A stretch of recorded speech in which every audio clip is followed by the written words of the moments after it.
yes ndi mu mood ngenda kuwumalamu ennaku ngazi ezo yadde Kyaguba president agenda kujja ku New Year's address atuze muloko dawo.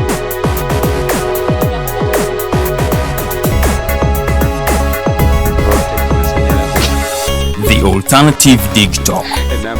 Real issues, real talk.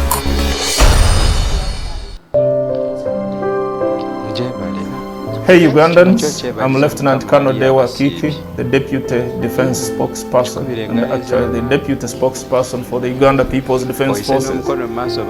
I was hosted on Alternative Dig Talk. I encourage all Ugandans that this is the way to go. Always watch, participate, give your views and ask questions on Alternative Dig Talk. Dig Talk, the way to go.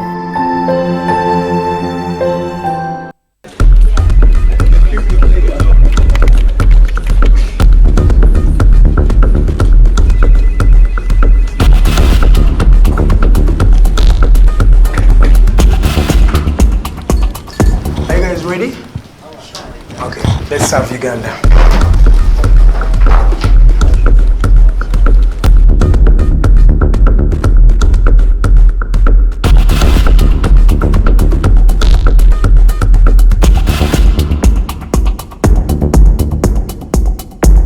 As promised, we deliver. We are redefining the social media narrative, asking tough questions and holding your leaders accountable. We are non-partisan and break down having a conversation with Uganda. We are the Mighty Drive. We hold debates that give you viable solutions. We bring to you people that you've always wanted to listen to. We are gender sensitive and give space to the unheard voices. Not forgetting the quote of the day. We are live on our social media platforms, The Alternative Uganda on Facebook, YouTube and Twitter from Monday to Friday, 7 to 9 a.m. Don't miss the debate behind the wheels and studios. I am Edgar Matthew Karuhanga and Princess Luwedde Lilian. Expect in-depth analysis, credible, factual and authentic information. We are the Alternative Dig Talk. Real issues, real talk.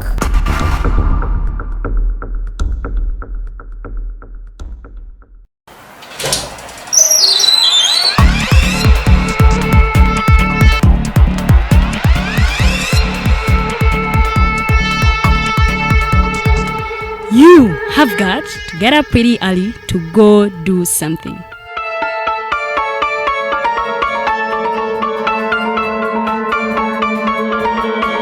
We are the Alternative Dig Talk.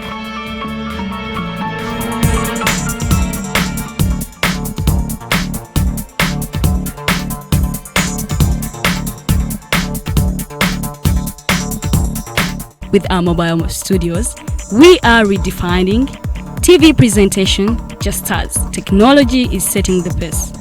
We are blending our approach with fresh, perspectively designed breakfast show, The Mighty Drive, informative and entertainment show, exclusive and live interviews. We President Museveni wadde juzi namulaba apima akawunga kilo 2 tasobola kalya nini bwaba alya kilo 5 oyannema okuliisa eggwanga ne bwe limundekera.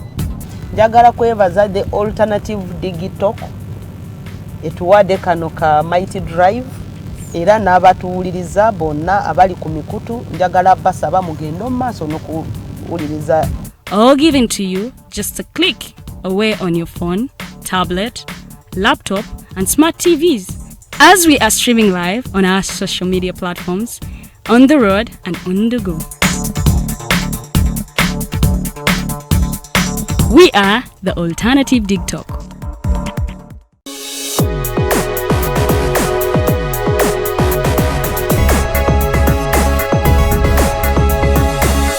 The Alternative Dig Talk. Real issues, real talk.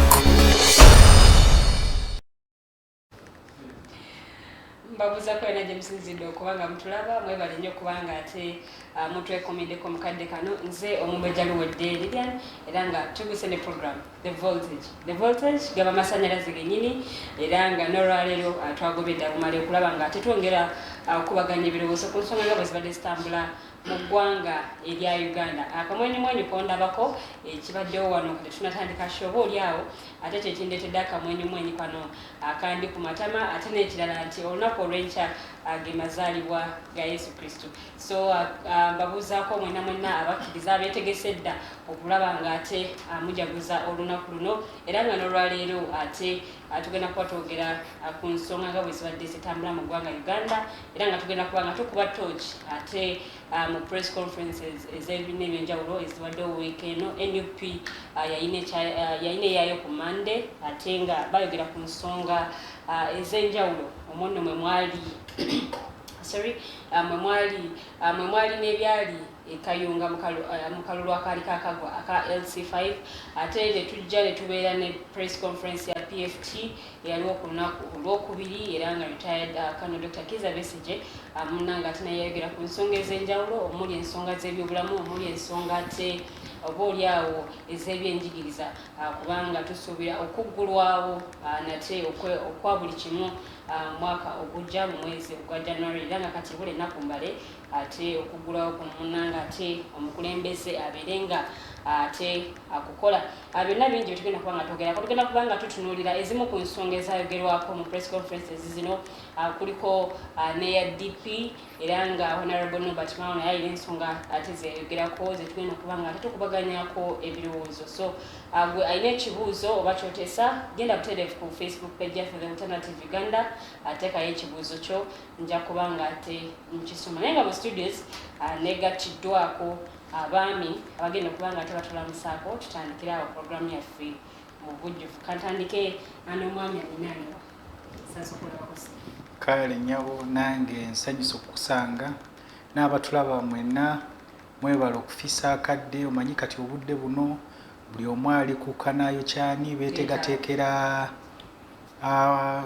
sekukulu so mwebala okufisizaayo akadde ne muwuliriza biki bye tugenda okwogera nawe bannange nga bwe bazze kubanga bangi kati nga bano ba NRM budde buno singa kati bo bali ebikujjuko kati be babitegeera amanyi bannayuganda bangi kati tebakyategeera ennaku zino bazira baziyitanga bulijjo naye kati mukulu kyakuba okufisa akadde najja wano kiba kintu kya ttendo nnyo kubanga kati budde buno bwe bali mu kugaba birabo bali mu kukola kinga bana ba NRM bo bamanyi.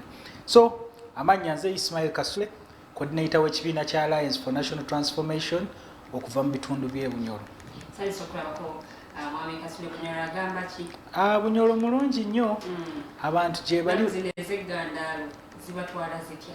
Abantu gye bali awo omanyi embeera si nyangu naye bo essuubi lyonna baaliteeka ku mafuta baalinda amafuta gaabwe balabe engeri gye gatandika okuggibwayo n'okufunibwamu ssente naye buli mwaka babagamba mulinde oguddako so kati bo bali awo abantu b'e Bunyoro bali mu mbeera eyo bo babeera ne hope ever so buli Christmas bwejja bagamba akatulinde eri ssente zaffe ez'amafuta bwe ziri bazizze so kati bo bali awo babeererawo awo era byakusabira Mukama Katonda mbu olunaku olwo lutuuke balabeko nabo ssente zaabwe zivudde mu mafuta nga baziganyirwamu. Tweyanziza nnyo ate Mwami Kasule Simbayo wali mu Kasonda naye era booli awo naye alamusize ddala ku bantu tulyoke tugende mu maaso. Neyanziza nnyo omukubiriza omutesitesi wa program okutuwa ekyagaanya n'omukisa nate tujja okwogerako eri bannayuganda abali mu ggwanga Uganda n'ebweru w'eggwanga kubanga bebasinga okututegeera tugenda kwogera ku Amerika kubanga ebyaffe mu Uganda tebabitegeera nnyo neneebaza ne project manager wa The Alternative kuba nti naye yateekamu obwongo bungi kuba nti ekintu ekyo kibeerawo mu ggwanga abangi nnyo bw'aba mu motoka ye talowooza nti waliwo ebigasa eggwanga ebigenda mu maaso okutuuka lwatuuka ewaka naye buli oteekako essimu yo obanga waliwo ali mu kuvuga ng'olina tablet abamanyi ozikozesa osobola okutulaba n'otwota buliro ne twogera ebitwala eggwanga mu maaso. Olunaku olw'enkya ge mazaalibwa ga Yesu abo bonna abakkiriza era balina eddiini ezenjawulo ezikkiriza mu Yesu nti yazaalibwa lunaku lwa nkya 25 olunaku olw'enkya lunaku lwabwe era tujja kuyozaayoza bonna abalutuuseeko oba abanaalutuukako olunaku olw'enkya nga bali basanyufu abafunye ebizibu nammwe tubasaasiddeko tumanyi buli kimu Omukama Katonda yakireeta ne Yesu bamutta ng'alina emyaka 32 so buli kimu kyapeninga era waliwo n'olunaku lwagamba nti Yesu bamutako n'olunaku n'agenda mu ntaana ejjinja ne libikuka n'agenda mu ggulu so buli kimu kyapeninga era kyemmanyi ekyo kirina ekyokuyiga kinene kyekituwaffe abantu ab'oku nsi oba oli awo tudde eri Omukama Katonda ng'obudde bukyali twenenye ebizibu byaffe kubanga aliwo banga oli mutu osobola okugenda so abantu bano abatuvudde ku maaso ebiseera ebisinga twetaaga nnyo okubasabira okusinga okungubaga mu bakatoliki mulimu ebiseera bye bayita buligatooli bwe basabira abantu abo abaava mu nsi emyoyo gy'abagenzi kibenga Omukama Katonda yes so n'olwekyo bonna abatulaba wano mu ggwanga ne bw'eggwanga tubeyanziza Kyaguba Robert Katongole mu NRM era omuwagizi wa President Museveni. Tusanyusa okulaba mwami Kyaguba Robert Katongole we balinye kubanga ate otugasseko n'olunaku olwolwaleero kansembyeyo omwami ono ate naye asooka alamuse ku batulaba tutandike programu yaffe mu bujjuvu. Tusanyusa okulaba ku ssebo. Nange neesiimye ssebo nate okunkyaza. Nyiriridde amazaalibwa. Njagala kusooka kwebaza gwe kennyini. Programu eno yatandikira mu ngeri ya kusaagirira. Wenzijidde wano bwe tuba tugenda ku mpewo erindirirwa. So nkwebaza olw'omutindo nebaza staff n'abakozi management olw'obuyiiya. Ate si generation yaffe tetugiswazizza. Tusobola okusongayo ku kintu kimu kyokka nti kino ba myaka 45 okukka wansi kino kye twagasse ku Uganda. Essimu tezikyeyambisibwa mu bibi byokka ne kati essimu zifuukidde ddala kitundutundu kya bulamu. So njagala kubeebaza nnyo era nzize wano nga nkimanyi nti Oweekitiibwa Joyce Nabosa Ssebugwawo State Minister ICT kati agoberera Sheeno. Presidential Advisor ku nsonga za Kampala Hajat Sala Kanyike yaliko Deputy Road Mayor wa Kampala agoberera Sheeno. Ntegezeddwako nti ne IGG Betty Kamya agoberera ebigenda maaso wano. So ndi musanyufu nnyo nze omanyi si wa bujulizi bye simanyi ebya Christmas mpulira biteekebwateekebwa. Dr. Besigye alina ne version gye yampadde the real gist of Christianity. So nange nziganya wamu n'ababikkiririzaamu mwebale kutuuka ku lunaku luno. Naye nze show y'olwaleero specifically at this time nzize mu studio muno nga ndowooza 2021. It has been a year. And Christmas is a sign that we are almost wrapping up this year. Tugende mu makamala. So nze ntunuulira 2021. It has been a year. Era bw'oba otuuse wano olwaleero nga nze nkwagaliza ekisinga obulungi mu mazaalibwa ga Yesu Kristo. Nze Mayanja Robert, ebyobufuzi mbyogerako nga bwe mbiraba. Ndi mutuuze mu gombola ly'e Nakawa ku kyalo Upper Bina Zone. Era bino byenjogera bya mutwe gwange. Naye ndi muwagizi nnyo w'ekibiina kya Forum for Democratic Change. Sirinaayo bukulembeze ate siri memba. Naye oli muwagizi. Ndi muwagizi w'ekibiina kye bayita Forum for Democratic Change. Era neegwanyisa emirimu gy'ekibiina kya PFT. So buli PFT webeera mbeerayo mu background okwongera okutegeera ddala bye batugamba byebyo oba byebya bulijjo. So ngenda buli lunaku mbuguumirira buli bwe nyongera okuzuula nti balina ekipya kye baleese mu nsi Uganda. Ssebo neyanziza okunkyaza. Tusanyusa okulabako mwami Mayanja. Nyongera kutegeeza the voltage ebeerawo buli lunaku olwokutaano eba ssaawa 1 mpaka ssaawa 3 ez'ekiro era nga twogera ku nsonga ate ez'enjawulo. Twogera ku bigenda maaso mu ggwanga, twogera ku nsonga z'ebyobufuzi n'obukulembeze bw'eggwanga Uganda, twogera ku nsonga z'abavubuka, ensonga z'eddembe ly'obuntu tetuzibuusa maaso, okwono kw'otadde ate n'ebyenkulaakulana okulaba nga ate eggwanga lyaffe tulikulakulanya n'okulitwala mu maaso beerako ate naawe osobole okuba nga weeyongera okumanya tekukoma. Tubeera live ku mukutu gwaffe gwa Facebook era nga bwogenda mu search engine yo oteekamu the alternative Uganda osobola okuba nga ate otufuna n'onyumirwa shows zaffe zonna ze tulina omuli Mighty Drive, eriiso ly'omukulu, Hotline, Diaspora Link ate ne programs endala nnyingi nnyo zotasaanidde kubeera nga munnange osubwa. Mwebale nnyo mwenna abalaikinze abatugoberedde ku mitimbagano egy'enjawulo nyongera okubategeeza nti ne ku YouTube ate tukole bwe tutyo osubscribinge ku channel yaffe ku Instagram ojja kusobola okuba nga otufuna so nga ate ne ku Twitter tugoberere olabe byetukola byonna. The Alternative Uganda lyerinnya ly'oba okozesa buli wamu ate bw'obanga otuusizza okutunoonya obanga oyagala okutufuna nyongedde okutegeeza nomunnange nti olwaleero tugenda kuba nga ate tukuba tooki mu press conferences ezabaddewo mu wiiki eno. Muno mwabaddemu DP, mwabaddemu National Unity Platform, mwabaddemu ne People's Front for Transition nonna ate nga munnange kino kisinde kipya era nga kikulemberwa retired Colonel Dr. Kiza Besigye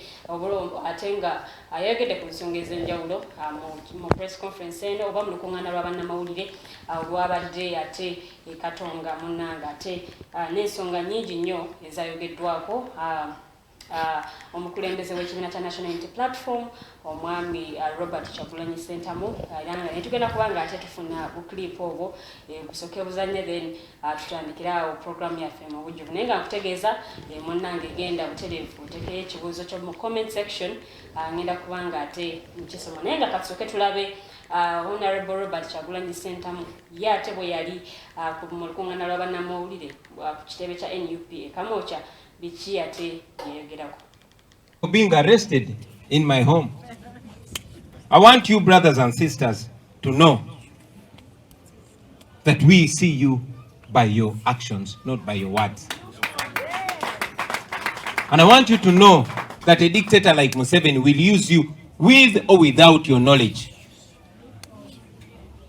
They will try to use you to show an image of a disunited opposition. We've told you time and again that we are not the opposition. You can take that. We are not, we are the option. Okay? So it does not make sense at all for the world to see you fight against those people that are pushing into the same direction with you. Or else, that will be another opportunity for you also to expose yourself. We are fighting a dictatorship. And we expect you, as people that brag to have more experience than us, to know that. To know that a dictatorship will abuse any right. So for you to see a dictator, you know, rolling out in the most humiliating manner to your comrades or perceived comrades, and you come out to celebrate, I think that's rather shameful. Bwe tubanga tuddayo buto nga twalindira ekikolwa kirina kuva mu bakulembeze nti mukole kino ne watabawo kikolebwa kati tuddayo buto mu kooti ziri tuzeemu buto okubanga abalala banenyezebwa nti be batavuddeeyo awo omanya nti waliwo obuzibu obw'amaanyi obwetaaga okweŋŋanga nga waliwo abasajja n'abakazi abasobola okulaba nti be tubadde tulowooza nti bali ku lwaffe bakolera kunyweza bano na kuleeta kye tuyinza okugamba nti ono omwana muwozi project ejja naye ng'ejja eriko bano abaginyweza so ebyo bikulu okumanya naye kati embeera eno etuwaliriza okulaba nti tukyongeramu giya twongeramu omuliro mu nteekateeka zonna ze tubadde nazo okulaba nti abantu baffe abakkiririza mu kisinde kino n'abakkiririza mu kwekolamu omulimu ng'eggwanga okuleetawo enkyukakyuka ezeetaagisa mu ggwanga lino nti okutuuka ku nkomerero y'omwezi y'ewiiki eyo esooka mu January entegeka ezo tulabe nga zituuse bwe ziyina okubanga ziyamba eggwanga mu kukubiriza abantu n'okubalaga ekyokukola okwetaasa. Ate ndowooza vidiyo ezo nzirabye bulungi nnyo tetusobodde kubanga tufuna eya Honorable Robert Mao olw'ensonga nti ebyuma byekyanzeemuko wano nawali naye oba oliawo naye ate alina ensonga ze yayogerako okunno kwe kwali okubanga yayogera ku mukulembeze w'ekibiina kya National Unity Platform n'ategeeza nti abo bonna abamuliraanye oba abamuli ku lusegere asigamba nti bakkiririza mu nsonga z'ababuulira oba mu kukkiririza mu ye ng'omuntu oba mu kukkiririza mu nsonga z'ababuulirako ensonga z'ebyobufuzi naye ate buli omu yeenoonyeza bibye era nga naye yategeeza nti oba oliawo abeere mwegendereza n'abantu bano basembeza era nga ngezazaako bugeza kumenyayo ebimu ku ebyo Honorable Robert Mao yayogerako era nga yogera ne ku nsonga z'akalulu k'ekayunga na byonna nga ate oba oliawo gwe yasobola okubiraba nga bwe wabiraba n'ate nange nensobola okukubuulirako obumu ku obwo oba ebimu ku ebyo ate byeyayogerako mu lukuŋŋaana lwe olw'abannamawulire bwe yatuuza okusobola okuba nga ayogerako nabo bwe tugenda okuba nga ate tutandikira okuba nga ate twogera ku nsonga ez'enjawulo nga ebimu ku bibuuzo ebyebuuzibwa okwerumaluma kuno okuli mu bw'oludda oluvuganya gavumenti ko kuyambaani ekyo kimu ku bibuuzo bannayuganda bye beebuuza kuyambaani okwerumaluma kuno okuli wakati w'abooludda oluvuganya gavumenti yabaffe kuyina kyekuyinza okuba nga ate kyekukyusa oba oliawo tukitunuulire mu ngeri ki mu ngeri ennungi mu ngeri embi genda mu maaso n'okuba nga ate uteesa ku nsonga eno ku mukutu ogwa Facebook teekayo ekibuuzo ky'omu comment section nja kubanga ate nkisoma njagala ntandike ne Mwami Kasule. Mwami Kasule abakulu okuviira ddala ku Honorable Robert Kyagulanyi Ssentamu bwe yali ayogera ku nsonga nga bwe zaali ekayunga mu kalulu ka LC5 n'owulira engeri gye yategeezaamu engeri gye bamusibira ewaka oba oliawo ate abamu ne bakijagulizaamu oba oliawo abamu ne bakisekeramu ne tuwulira okuva ewa Engineer Elton Nabirizi naye engeri gye yayogeramu awamu ne retired Colonel Dr. Kizza Besigye gwe twagalira ate naawe otubuulire gwe okwogera kwabwe kwonna kiki ky'opiikinzemu oba gwe kikyolowooza ku biboogeddeko. Twayanziza mu kwogera kw'abakulu abo mmanyi nze ndi musajja musiraamu era eddiini etusomesa mbu tuwanga nnyo abantu abakulembeze ekitiibwa ate ne batugamba n'ekirala abantu basatu obasabiranga nnyo omuntu ow'okusooka abadde n'omukyala n'amufaako omusabiranga nnyo muteekanga nnyo mu dduwa owokubiri abadde n'emmaali ng'alina ssente ne ziggwawo nga waali naye omusabiranga nnyo n'omuteeka mu dduwa owokusatu ate gwe ngenda okukomako omuntu abadde n'obukulembeze oba n'enkizo mu bukulembeze ne bumuggwako ng'alaba naye omuteekanga nnyo mu dduwa. So mu bigambo ebyo atulaba ajja kujjiramu ate awo wenjagala tuteeke nnyo essira ku mukulembeze abaddeko n'enkizo abadde n'obukulembeze naye ne bumuvaako. Ebintu ebisatu ebyo tubiteekeko nnyo essira ate sigenda bbirwamu nnyo naye obusiraamu bwe butusomesa ate obusiraamu ne butugamba n'okutugamba mbu omuntu yenna okuwa obukulembeze kifaanagana okukwasa ekiso oba sword nakugamba wejjeko ki omutwe kubanga ogenda kubuuzibwa ku bantu be wakulembera wano mwina abakulira budde buno kati ffenna abalina organizations abakulira abantu mu organizations ez'enjawulo budde buno abakozi bagamba twagala genda twagala allowances zaffe twagala Christmas package twagala buli kimu so omukulembeze yenna agenda kubuuzibwa ku bantu bakulembera. So ebigambo by'abakulembeze baffe abo mbiteekamu nnyo ekitiibwa kubanga ebigambo ebyo it's accountability to the people they are doing what be bakulembera. Ate mu bigambo byabwe abakulembeze baffe abo abalungi temuli bipya. Mu wiki eno maybe wiki ewedde eyo yennyini mu wali press conference ezo twafunako omukisambu nammwe wano ku alternative mwakyaza munamagye yaganyuka General Mugisha Muntu ayakulemberako ekibiina kya Alliance for National Transformation budde buno kubanga yalekulira bwe yali agenda kwesimba constitution yaffe eri very clear naye alina ebigambo byayogera wano so byonna ebigambo ebyo nja bigatira wamu wadde kiri ebyo nga tebibadde mu mulamwa so abakulembeze bano ebigambo bye bazze boogera abasingo bano bonna abakulembeze baffe abakulembera ebibiina bya opposition bizze nga almost bifaanagana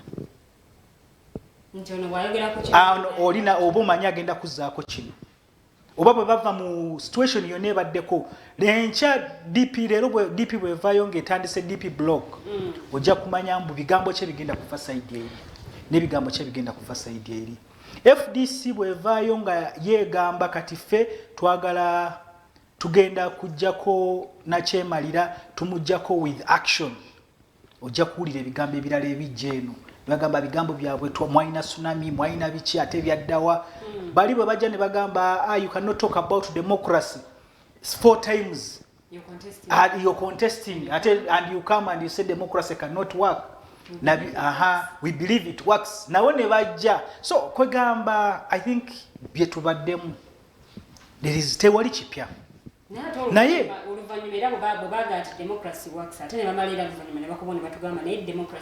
kyenkugambye mbu buli kimu kyetwogera twetoloola bwetolooza kyenkugambye saasira abakulembeze abo kubanga olaba budde buno tulina ebintu bibiri tulina okugjako nakyemalira tulina n'obukulembeze obw'opposition obuliwo legitimately bwe tuba tugamba mbu kale Mwami Museveni yatwagenda mu kalulu n'akabba n'akola government however much it is legitimate yakola government weeri ate naffe ne tumuyambako ne tugenda ne mu parliament abagenda naffe ne tukola what we call the shadow cabinet abo nabo gye bali kati bwe tutunulira mu ekyo ne tugamba oyina shadow cabinet ne juzi yatuweereza alternative policy oyina Mwami Museveni ayina gundi eno so bwe tukozesa that yardstick okutunulira mu bigambo byo byozooyogera byozookola ki kati budde buno bwe tuba tutunulidde that nga tutunulidde mu ange tutunulira mu budde buno mu opposition ya Uganda ekibiina ekikulembera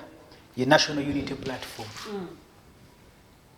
bwe tuba tugambye twakkaanya ne byava mu kalulu era okulaga mbu twakkaanya twagenda ne mu parliament ffe tulidinga opposition tulina ne lead of opposition atambula ne leadika yakoze ne party y'abanamawulire ndowooza simanyi namwe mwabaddeyo oba abasakira parliament so nga tulina gundi bwetyo so ekitegeeza National Unity Platform it's the leading opposition political party then ne tubaako ne pressure group gye muyise ekulemberwa ayali mukulembeze w'ekibiina kya FDC retired Colonel Dr. Kizza Besigye naye yeesimbako ku bwa president Dr. Elton ye Dr. Elton engineer Elton Mabirizi then waliyo ne eyaliko omubaka wa parliament ate chairperson LC5 akulira ekibiina kya Democratic Party Norbert Mao kati ne tubaako ne budde buno kati aliwo mbu ye leading opposition yakulira ekibiina ekisingayo obunene yaliko member wa parliament Wechaddondo ne yesimba ne kubwa president kubanga ne mu statement mu press conference eyo yennyini yagamba tayagala kuwulira muntu addayo kuyita Mwami Museveni president era n'agamba nti wabanga ye president olonze embeera ki okitege kati ebyo ebigambo si bipya kubanga naffe 2016 twalina people's president nga ye legitimate president ayakola ki n'agenda ne mu kooti ne bamubuuza ogwayerangirira ko wawangula n'agamba ye na yawangula ate neerangirira kubanga nakola ki nawangula kooti n'etamaliriza omusango ogwo ebyo twali tubyogera ku last week so mwami Kasule wawuliriza abaami bano bonna engeri gye bayogeddemu tutandike ne honorable Kyagulanyi Ssentamu bwe yayogedde ku nsonga zonna nga bwe yazogeddeko nayogera ku nsonga ze Kayunga nga bw'omuwulidde awo nga annyonnyola nti engeri gye yasibirwa ewaka abamu ne bamusekerera so nkugambye bagambye mwami Omumbejja mwami Lilian sebo ebigambo bya Mayanja byagambye sebo kale nankankolesa ebigambo ebyo teri kipya okwerumaluma kuno kati teri kipya kati n'okwerumaluma you see in every struggle there are struggles actually n'okwerumaluma kuno kusobola okuyamba struggle okutereera kubanga kati ffe abantu abali wabweru eri abatu betukulembera batulaba olowooza bo tebalondamu tebagamba mbu ono akoma ku kwogera tatuukiriza byakola ki kyova olaba nkugambye tunuulira nnyo abantu abo abalinako obuyinza obasabire nnyo tunuulira abakulembeze baffe so abannayuganda budde buno we tutuuse nze okwerumaluma kuno era kirungi nebaza nnyo katonda mbukuzze kati kubanga bwe twava mu kalu 2016 bwe tubadde tuva mu bululu obuyise olaba ekibaawo ekyamaanyi walk to work ne mukola ki n'olaba nga ensi kubanga it's that time nga abantu bakyali mu that anger this time titwakiina bwe twava mu kalulufu abamu abaalimu ne tunyigirizibwa ne tugenda mu kooti it was actually kooti yali more worse ne demoralizing ddala abantu kati wabaddeyo amaloboozi wansi abantu nga bagamba ki ekigenda okuddako so nze abakulembeze baffe bwe baba bavuddeyo batandise okwogera bwati amaloboozi be gatandise okuvaayo nze ngamba kirungi si kwerumaluma amaloboozi ag'enjawulo you see when we start all as opposition leaders bwe tutandika okukkaanya ffenna ne tutandika okukkaanya when you find 3-4 people nga bonna bakkaanya ekintu kimu teri awakanya munne just know that there is a very big problem but when they start disagreeing to agree because you see bonna bwe bamaliriza bagamba I think we need to talk and forge a way forward bonna bakugamba twetaagayo olusirika ne Dr. Besigye avuddeyo nga very clearly bwe yatandika PFT because they reached out to each and everyone. I don't think that even Dr. Besigye yesalirawo yekambu ye chairperson because according to their when following their program kirabika they batuka kukukanya ne bagamba I think ngabo tuli budde buno mu kiseera kino ngabo twekuŋŋaanyiza ono yagenda tukulembera kati bwe wabaayo abatakkiriza n'ekyo mbuba Dr. Besigye yatukulembera nabo bajje bakiteeke ku table ne wabaayo ngaffe ne National Unity Platform ne tugamba affe tukyayetegereza oba tukyalina bye tukola musooke mugira mutambula naye we don't condemn what you are doing but now gana amaloboozi mmwe mu media ge mugamba mbu oba beekubakuba oba bakola ki nze I think it's healthy kubanga opposition ya Uganda ebadde series kati budde buno ekitegeeza buli omu kati avuddeyo atandise okwogera kati ffe nga bannayuganda tugenda kutunuulira ani ali serious atambula walk the talk because you see Dr. Besigye he gave ultimatums ya setting us gundi timelines nagamba this in this 14 days twagala kino in this 14 days twagala kino and I believe it's going to be followed by action.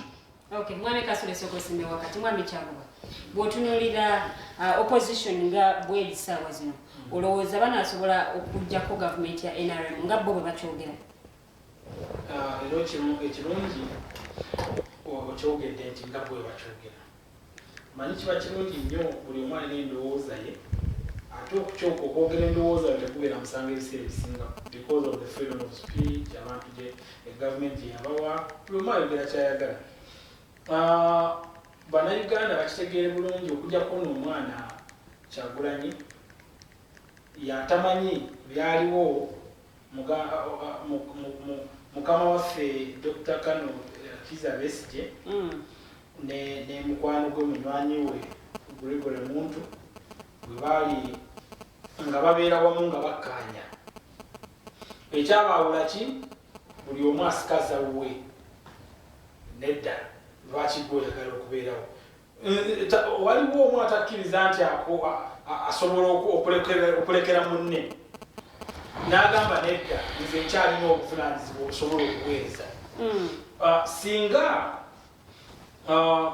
mwami Besigye yakkiriza n'agamba mukimanyi katuwa amaanyi Mugisha Muntu atwale eggwanga mu maaso oba oli awo ffe twalibaddemu ogamba nti musajja ono ekyamuleeta kununula ggwanga nakuggyako President Museveni ffe abamu abategeera abali embere tugamba nedda mwami Museveni buli omu amukkiriza okubeera naye era ayagala ogamba nti alina essuubi eritwala eggwanga mu maaso nga liri positive amuwa omwagaane n'asaavingira wasaana okusaavingira mu kutwala eggwanga mu maaso oba oli w'amagye obeera mu magye oba oli wasoma economics ogenda mu economic national planning authority no planning eggwanga so sigamba nti okubeera okuteesa nti tujjeko President Museveni kyekisobola okutwala eggwanga lino mu maaso kyokka nedda I think the focus eri supposed kubeera eggwanga lyaffe tuli tutya mu maaso nga tuli kitole tuyambeko President Museveni byakoze wabantu kubanga mulaba nti nammwe President Museveni wali akoye naye omubanga mukyaliramu agamba lwaki oyamkulembera mugenda kusigala bwe mutyo. President Museveni yabagamba n'agamba tunatukira 2022 opposition jakuba tekyaliwo and indeed so should we send kituukiridde byayogera for us we are focusing okutwala eggwanga mu maaso. Always I talk on the perspective of development and the economic development. Buli omu alowooza nti eggwanga we lisaana okutandika okuba nti tuli mu kumuvinga ate terrible speed singa tetwalinamu covid tuteganya. Muganda wange gyabeere ewaabwe be basinga okumanya pipeline z'amafuta we zaayita naye wabeera wano tasobola kugamba bannayuganda nti bannaye eggwanga lino tulina ekyobugaga ekyensibu ekigenda okutwala ensi yaffe eggwanga lyaffe mu nsi ensuubiza waziba nange njagala bukulembeze nange njagala bwa MP which side opposition. How are your people going to benefit from your opposing the government instead of okubagamba nti bannaye atalina mwana yekamwana yekka tetulina maanyi naye katwegatte ku gavumenti eriko after all yawangula tubeere nayo tumuvinge forward. Achanegatanya nasobola okubuuza monne nti lwaki kino tekikoledde oba lwaki wano ovudde ku kkuba ettuufu. Tolowooza nti buli omu bajja kubeera ali mu kitole nga n'ensobi ezinaba zikoleddwa zinaba tezoogerwako. Kyogamba do we need opposition? Badde manyi waliwo okuwabula n'okuopposinga. Tusobola okuba nga tudde naawe wano n'ongamba naye kooti gyolambadde nga nene nnyo. Nze bwe mba muli ntegeera ngamba nasonyiwa ngenda kufunamu kooti endala. Bwe mba sitegeera obwongo bwange bulimu kuwakana bw'okimanyi eno kooti si nnene so nga gw'ogiraba. Be baganda baffe bo bawakana buwakanyi ebyekuba ono Zalan bypass eweyise liyambako abantu abava Entebbe ne batuuka e Kampala in a few minutes than okuyita e Kajansi. Don't you think mwakyakuba nti oluusi opposition eno balina ensonga zeboogerako oba zebakoonako oba oliawo nga gavumenti ezibusiza ne tufuna ki okubategeeza nti kati wano tugende tulayize mulagayizaamu mwetaaga mwongeremu amaanyi oba ku nsonga eno gyembadde mutaddeko essira mwali badde mugireka ne mutunulira ensonga gumu tugende tulayize nakwedde akalulu tukamaliriza mwemugamba tugugube tuganye tugende twerayize nakirabako Katonga nakirabye ne Kayunga nsuubira bakuba nti bakozesako bonna.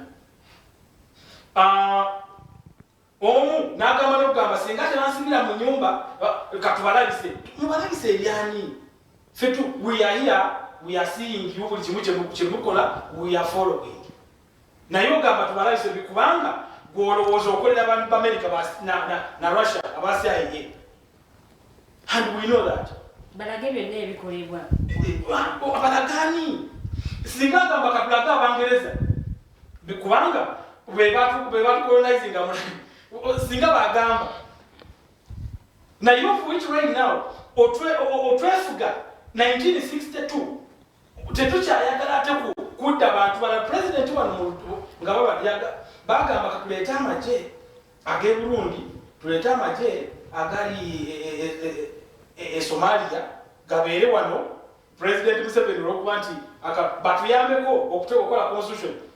President Museveni abagamba nedda twefuga dda mu 1962 lwaki twongera okuleeta amagye nga tetulina insurgency. N'agamba singa tubaddemu ne insurgency yonna right now yeetaaga outside force twalibadde tubakkiriza naye buno obudde tetubiraba. We okay with our security, we okay ne batuula ne Mwami Besigye ne afende Mugisha Muntu ne bakkiriza nti tukole constitution ey'owamu ne bateekamu guiding principles democracy, socio-economic transformation, pan-Africanism n'endala patriotism. Bwemanga tuzikola guiding principles ne bagamba tukole tutya, how are we going to move now to setting akalulu nebagamba yes that's the best way to go pomwa you come no omusajja wa DP nebakola gundi yaabwe nebakuba akalulu nebagenda maaso nebakola referendum nebagenda maaso ensi eri ku moving on a terrible speed ate for you mutandika okukola obubinja bwammwe olwokuba mulinamu abali mu bawagira abasyaye tubalagise nonsense bino tebisobola tutwala mu maaso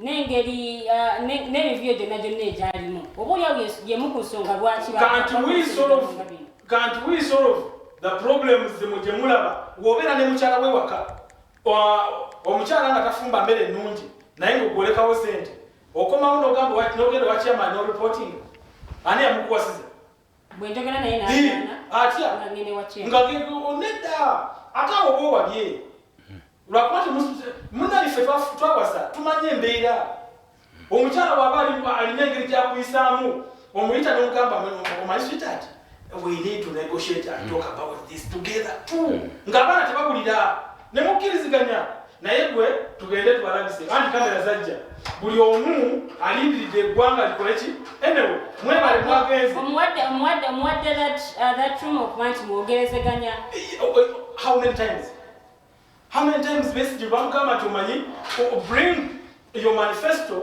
we incorporate it with the NRM manifesto and we choose those things ezibali so patent nga sobola okuyambako bannayuganda president Museveni agamba okay omusolo gw'omutwe ekirabika gubadde guli mukuponyabonya abantu according to Dr. Message and it was incorporated bamugamba you come we sit together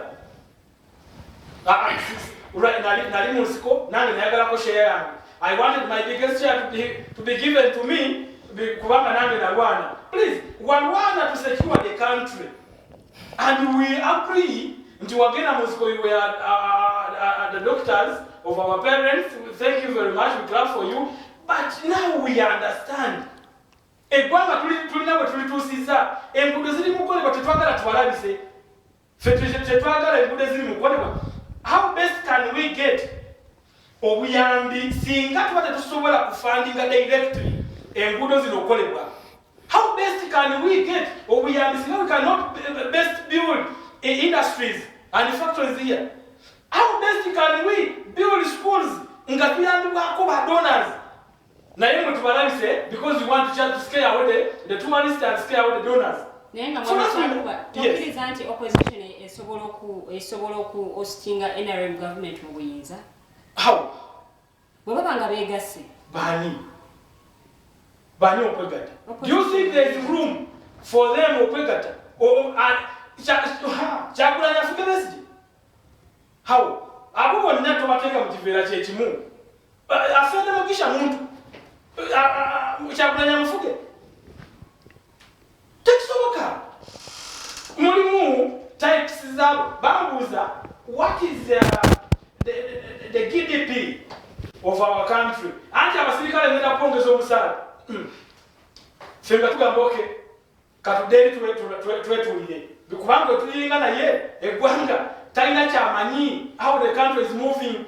Tulimo okugamba manifesto right now is okwongerako emirimu creating jobs and wealth as point number 1 following the other guiding principle where democracy is and you were elected and you said that you lost the elections ogamba nedda twawangudde. Mu Uganda tulina democracy. Aleka tutwalibadde wano ffenna nga tusobola okwogera mu kamera n'ensi yonna ngera. Tweyanziza Mwami Kyaguba soko simbewo akatika asookezereke wa Mwami Mayanja. Mwami Mayanja okwerumaluma okuli mu booludda oluwabula gavumenti oba oluvuganya gavumenti kuyamba. Okwerumaluma kuliwa? Bwensinzira ku no otusettingidde vidiyo ez'enjawulo. Ndaga mu video ya Omwami Norbert Mao onotinge because a press conference is something that lasts about 30 minutes or an hour. I am privileged into ya PFT naliyo. I can recite every word and its interpretation as it was applied. Era mbadde wano nga numa nebuza naye okwerumaluma kulidawa.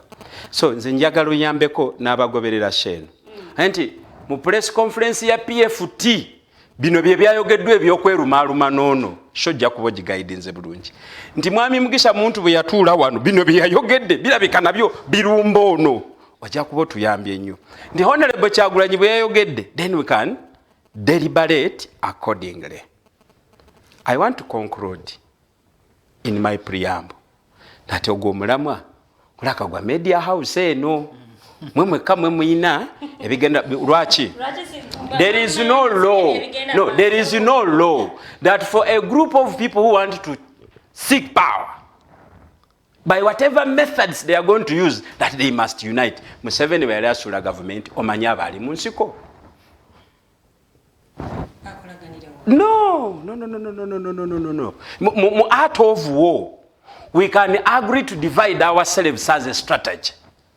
In fact, there are school of waliwo abantu mu struggle na abalowooza nti bwe twegatta awamu ne tukola buli kintu nga kiri pure ng'omanyi nti eno struggle y'abantu mu Makindye West ekulembebwa Kyaguba era yali in charge of logistics, troops movement and ABCT ajja kuba mwangu wa kupickinga out. Because nakyemaliya gwe tudiringa naye tumutegeera how he operates.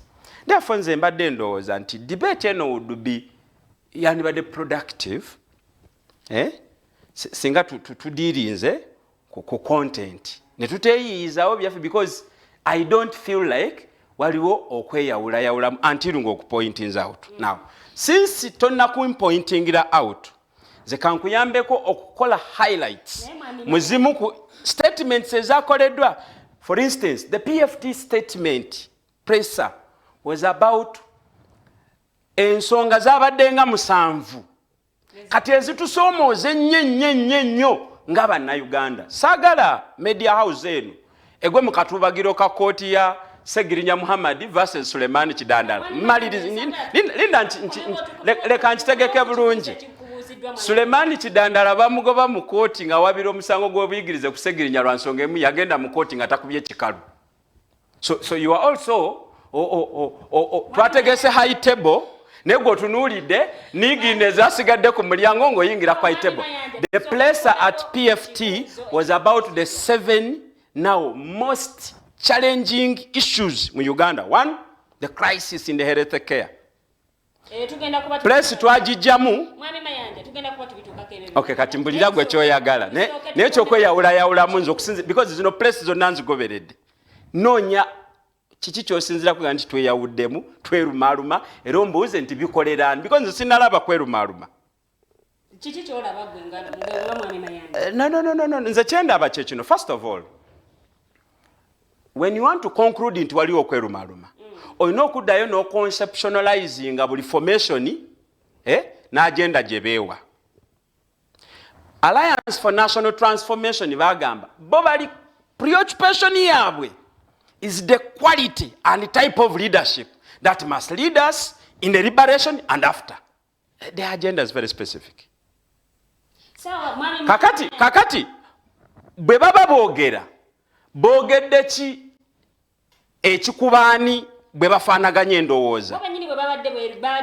Sokoleke nkole issue eno kati aba national interplatform they have not discussed leadership, its quality and methods of work. For them, their objective, their preoccupation is the overthrow of Yoweri Kaguta Museveni, which is also okay. Removing a dictator. You get me? Ask them about their constitution, they will say, for us we are removing it. Kakati, as they are removing a dictator, no need to because I'm trying to analyze all. Ochulira. Kati, bwajja ku PFT kugambye nti and I'm going to relate it n'ebigambo bya Kyaguba Robert because Kyaguba Robert agwa mu category Dr. Besigye yagamba ofuna opondo. He has never waked up and realized that there waliwo ebisomooza mu ggwanga after 35 years vis-a-vis the investment that we have spent billions of money to build specifically 3 variables. They are important. 1, stability of state. peace and security. We have spent a lot of money in 35 years specifically to work on these three. Kyaguba Robert tumugamba nti there are countries like South Singapore. In 35 years, bali bamaze stability ya state, bali bamaze peace and security, they were now projecting their country as a power, as an economic tiger of their continent. 35 years, vis-a-vis the expense, we can only talk about sleeping. Only for the head of state, Nadia Corona Agamba, I have realized that 76% of my population is still sleeping. There is a problem I wish Kyaguba could appreciate. Kati sisobola kumala budde bwange nga ngamba Kyaguba to appreciate the need for change because muzibe mulaga enjovu tujja kusula wano. Kyaguba yalowooza nti development, I wish he could even define what he means by development because gye tukopa batulaze nti anything ekigegenyezebwa okubeera development void of input y'abantu. Okiwulira nga si ye consent y'abantu kuba kulafuuba nanga azimba ku musenyu. We have seen states eza prioritizing okuzimba nezeerabira abantu zakurashinga. Libya is one of them. You get me? So Kyaguba shouldn't come here and take us for the ride just because you see mbwe motoka muguze nyingi nnyo naye nga abasawo bafa. Abasawo beegogonga. That we should keep quiet and join the NRM in its mismanagement. Ekibuuzo kyo lindako malirize nakano. So therefore nze ngamba nti tusooke tukkiriziganye. I wish this panel could agree. Ntandika nawe Kyaguba that one, yes Museveni akoze 35 years blah blah blah naye waliyo abannayuganda ebibasoomooza. Besigye yabuuza ku press conference ya PFT that schools are opening on 10th of January. But does the Ministry of Education appreciate how many parents are not going to be able okuza abaana baabwe ku masomero on that day? Nti amanyi omuwendo gw'abaticha abatali willing kudda mu classroom on that day. Naye nga ffe tumanyi nti zino pipeline z'amafuta ono zaayogerako ng'agamba Kasule tezirina makulu nga weziyita tebaasoma. So kati ye Besigye agamba okusoma kikulu nnyo. Mwami Mayanja. Nga tumaze emyaka 2 nga tetusoma. Bwe twandibadde nga tuggulawo enteekateeka yandibadde esingako wano okwo kwe kwerumaluma mu opposition. Opposition ekoze omulimu gw'olina okubanga ekola nga opposition. Nja kuddayo era gy'oli because nakugambye nti eyo title gye watuteereddeyo nze sigiraba ndi wa opposition. Okiwulira? Kakati gweyagala tukole mulimu ki ng'olwedde omaze kituteekako olwa activities za press conferences zino kitwerumaluma. N'ebikolwa ebize nga kiriwa ono okulangira munne nti gw'oli mall n'oli n'ayita munne nti ono mall kwegamba no tubeere up to date. Mugisha muntu yali wano ku lunaku remand hotline mu bigambo byanigo yagamba nti mall because Kasula atudefinize bulungi nti tuli organizing ennyo omulimu abakulembeze bwaffe gwe batukolera. So Mugisha muntu bw'adda ayogera ebigambo bye nga babikontest kigambo ky'oluzungu kino kinsumbwa nadange njala ennuma ocontextualizing ebigambo bye ani gwe yadda alumba. Mwami Kizza Besigye bwe yabadde e Katonga ensonga z'omusanvu ze yasoosowazizza yabadde alumba.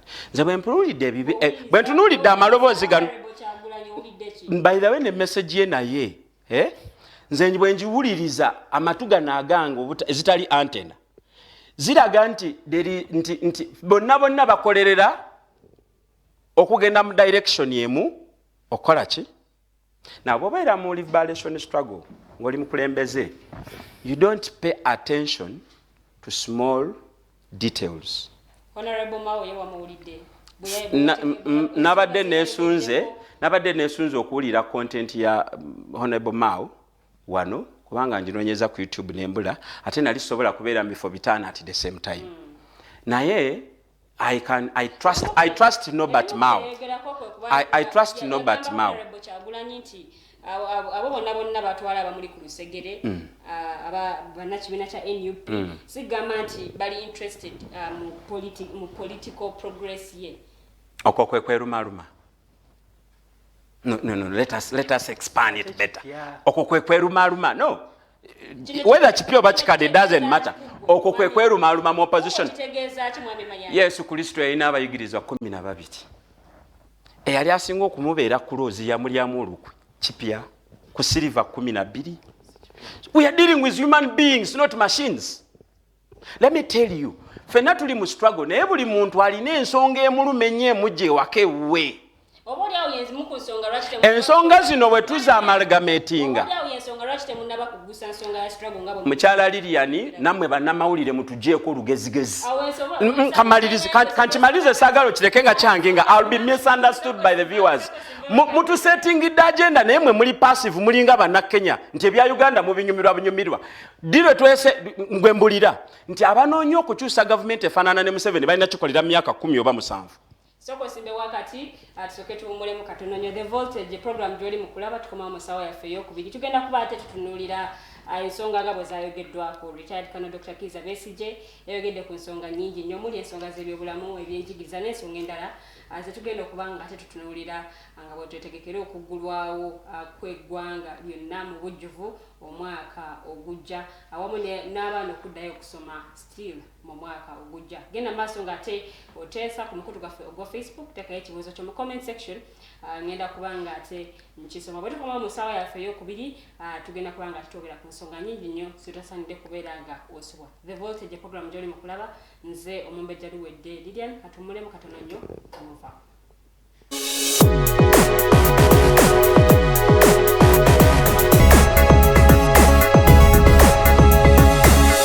The Alternative Dig Talk. Real issues, real talk.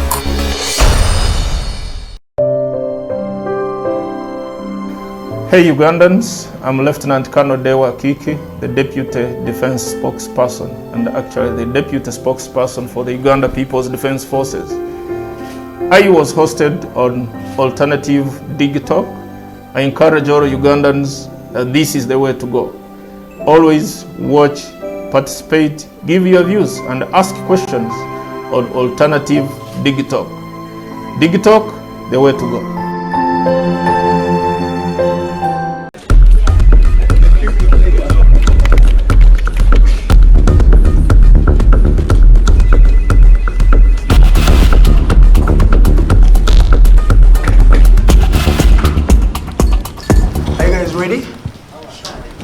Let's serve Uganda.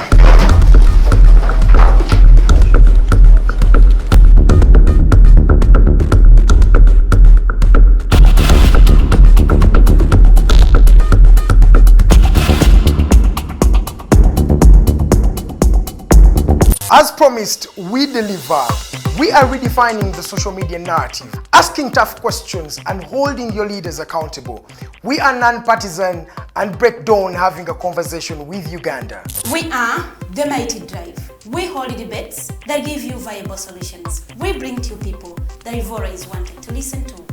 We are gender sensitive and give space to the unheard voices. Not forgetting the quote of the day. We are live on our social media platforms, The Alternative Uganda on Facebook, YouTube and Twitter from Monday to Friday, 7 to 9 a.m. Don't miss the debate behind the wheels and studios.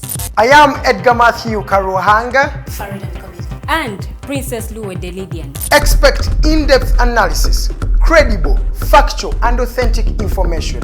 We are the Alternative Dig Talk. Real issues, real talk.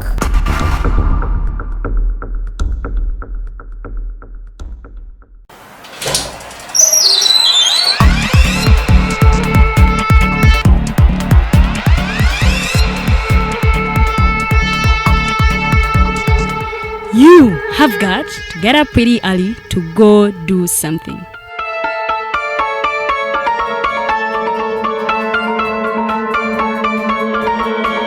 We are the Alternative Dig Talk.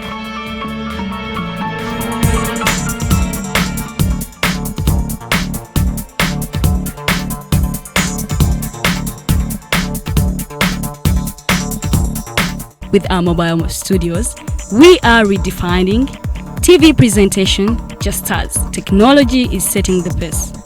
We are blending our approach with fresh, perspectively designed breakfast show, The Mighty Drive, informative and entertainment show, exclusive and live interviews. President Museveni wadde juzi namulaba apima akawunga kilo 2 tasobola kalya nini bw'aba alya kilo 5 oyannema okuliisa eggwanga ne bwe limundekera. Njagala kwebaza the alternative digital etuwadde kano ka mighty drive era n'abatuwuliriza bonna abali ku mikutu njagala basaba mugendo maaso n'okuwuliriza. All given to you just a click away on your phone, tablet, laptop and smart TVs. As we are streaming live on our social media platforms, on the road and on the go. We are the Alternative TikTok.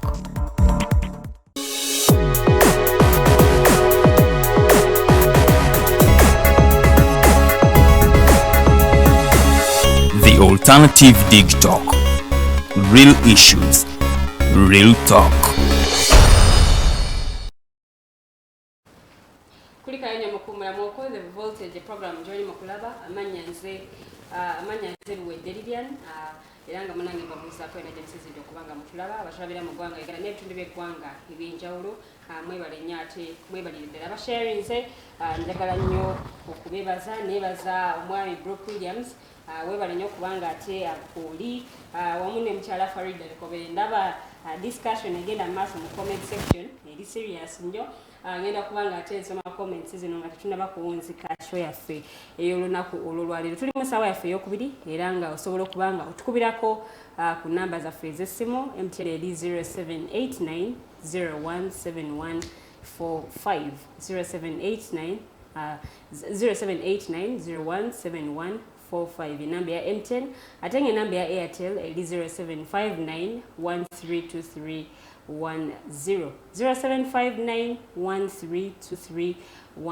enamba ate ya Airtel ejosobola okubanga ate okubako obutereevu mu studio obuze ekibuuzo abakulu bano babeerenga bakuddamu tukyagenda maaso ne program the voltage era nga kutegeeza nti abeera olunaku olwokutaano ebasaamu yakawungezi mpaka ssaawa 3 ez'ekiro nga twogera ku nsonga nga bwe ziba zigenze mu maaso mu ggwanga erya Uganda ensonga z'ebyobufuzi n'obukulembeze bw'eggwanga Uganda ensonga z'eddembe ly'obuntu ensonga z'abavubuka omuna ate mutadde n'ensonga ez'ebyenkulaakulana osobola okulaba nga eggwanga lyaffe tulitwala mu maaso n'okwongera okwekulaakulanya nga bannayuganda so togisubwa era nga Omumbejja Luwedde Lilian mbaawo wano okubanga ate nzikutuusaako era nga n'olwaleero wendi nnyo mu studios nina abaami basatu abanneegaseeko edda era nga kuno kuliko omwami Mayanja Robert Independent Mind nga talina kibiina mwava naye ng'ate muwagizi wa kibiina kya Forum for Democratic Change bw'ati omwami Mayanja ate bw'atutegeeza kuliko omwami Kale Ismail era nga ono ye mukwanaganya w'emirimu gya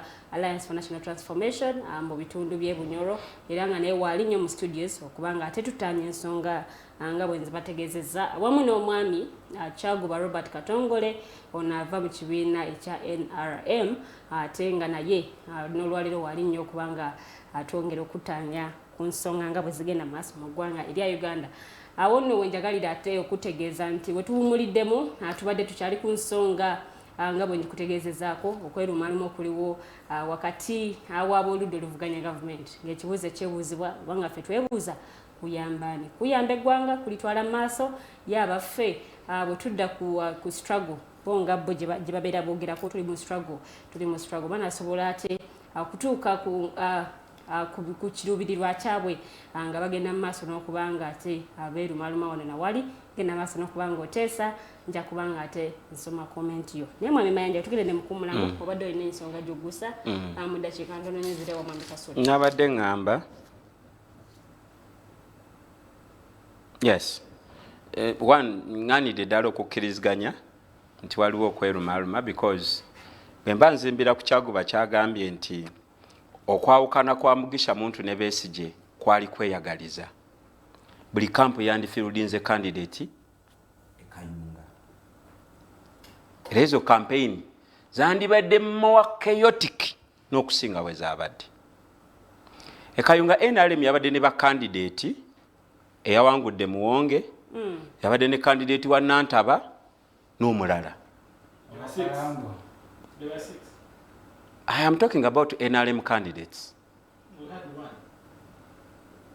This is my statement. You will respond. Tugende maaso. FDC yatuukirirwa abantu abawera abana. But the leadership took a decision not to fill the candidate. Kakati bino ebigambo ebyawuliriddwa nze sirowooza nti they are enough mu struggle okukola conclusion nti waliwo ki? Waliwo okwerumaluma.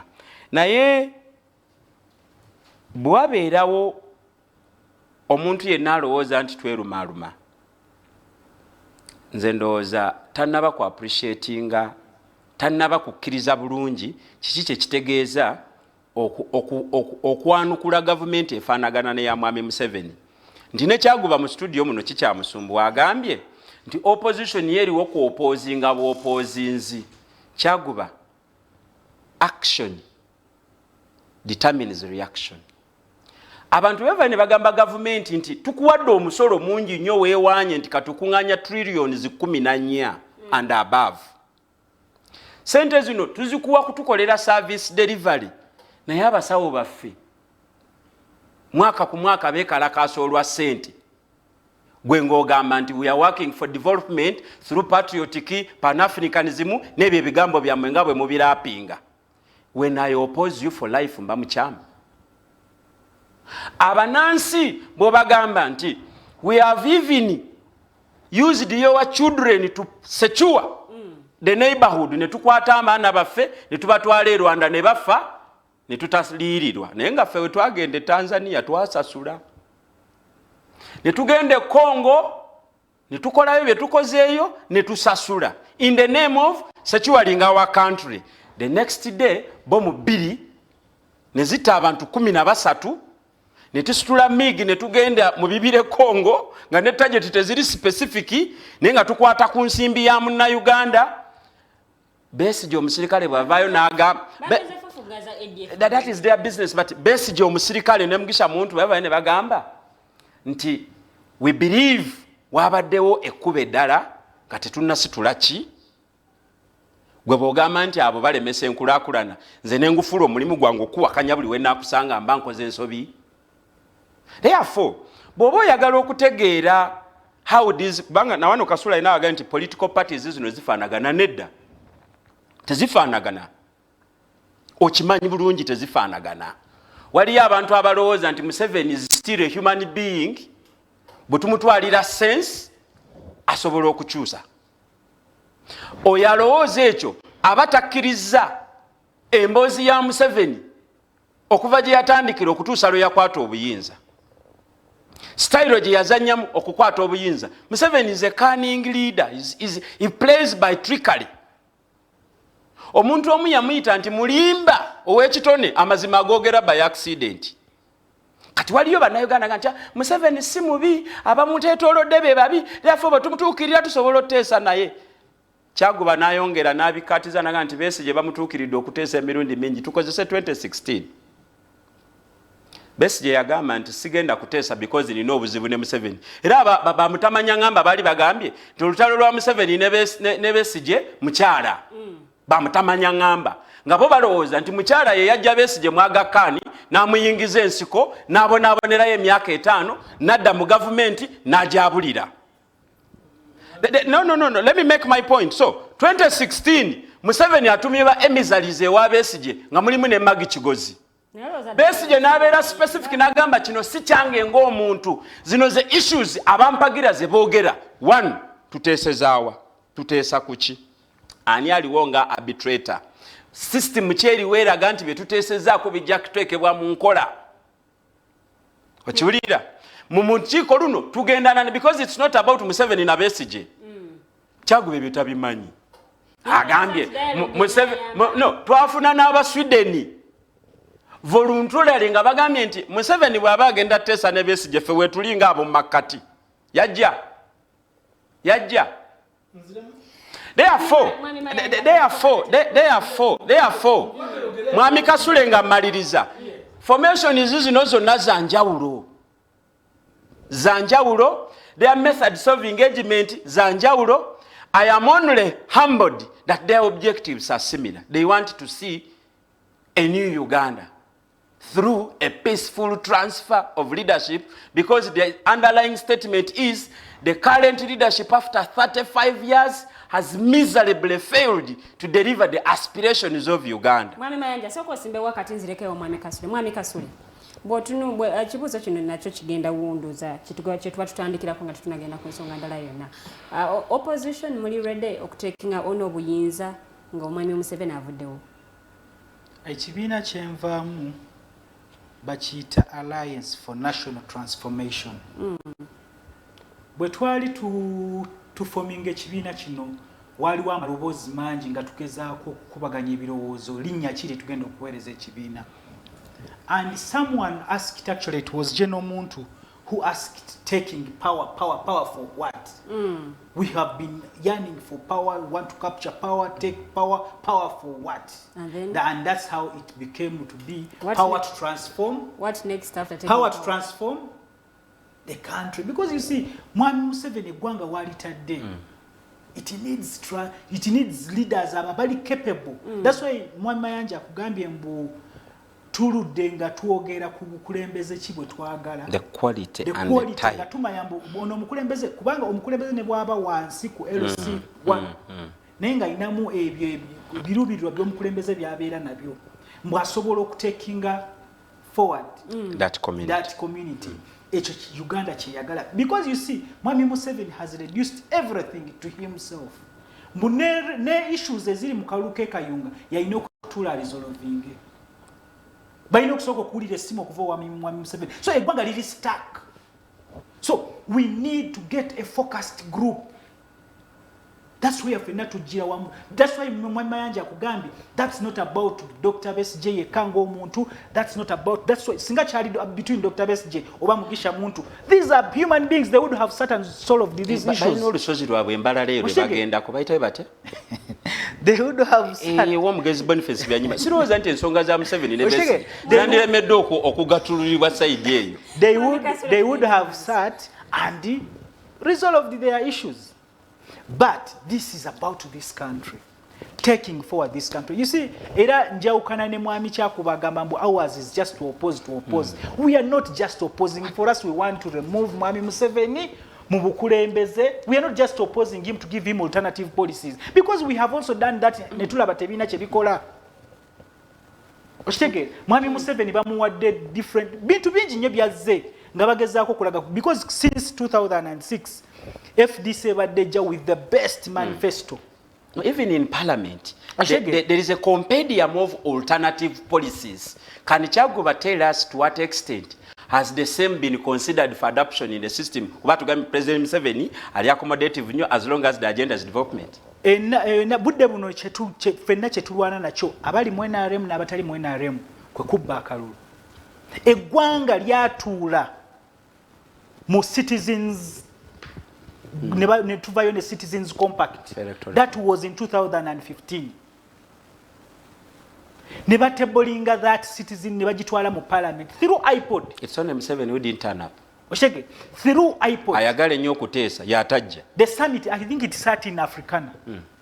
Nga bamaze okwetooloola eggwanga lyonna nga bafunye ebirowoozo by'abana Uganda bonna. So Museveni ye takyatunuulira those other alternatives naki. That's why tumugamba, I think bana Uganda tulina okuteesa. Okuteesa si kwa Mwami Museveni. Ate okuteesa tulabe obuyinza buva butya omw'omuntu nakinnoomwa yawamba obuyinza tubuze eri abana Uganda batambuze eggwanga lyabwe.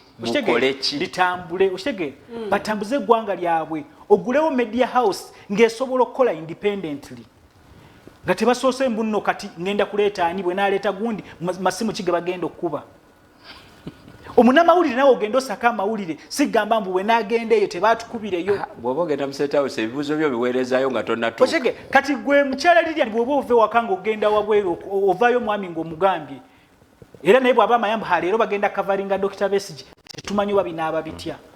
So eggwanga live ku bunkenke bwe butyo. That's why I'm saying ezo ze byebimu ebintu bye tujja nabyo. We are not just coming in for the sake of capturing power. If it was about that, banji kubanga their positions Mwami Museveni abadde agezaako okugaba obuyinza ye ng'agamba kati it is a broader government. These people are all capable, they can be good ministers. General Muntu when he bwe ya disagreeing ne mwami Museveni bwe yamureleasinga from being army commander akugamba yamuwandikira ebbaluwa yennyini eyo gye yamuweerezanga amurelievinga gye yaturning upside down namuwandika I thank you sir and blah blah blah kubanga yali amuwadde options bbiri to become a minister oba agende ebweru ayongereyo okola ki okusoma namugamba sir I thank you for all these opportunities ompadde naye nkwebaza okumpeereza amagye okusavinga amagye emyaka 9 nga army commander naye nkusaba ekintu kimu relieve me from the army ate ne bwe yali abasiibula ebbombo n'abagamba ngenze mu politics ate ngenda mu opposition. So if he wanted positions, it's for the sake of just having power. They have had power before. By the way, all these people kubanga they have had power.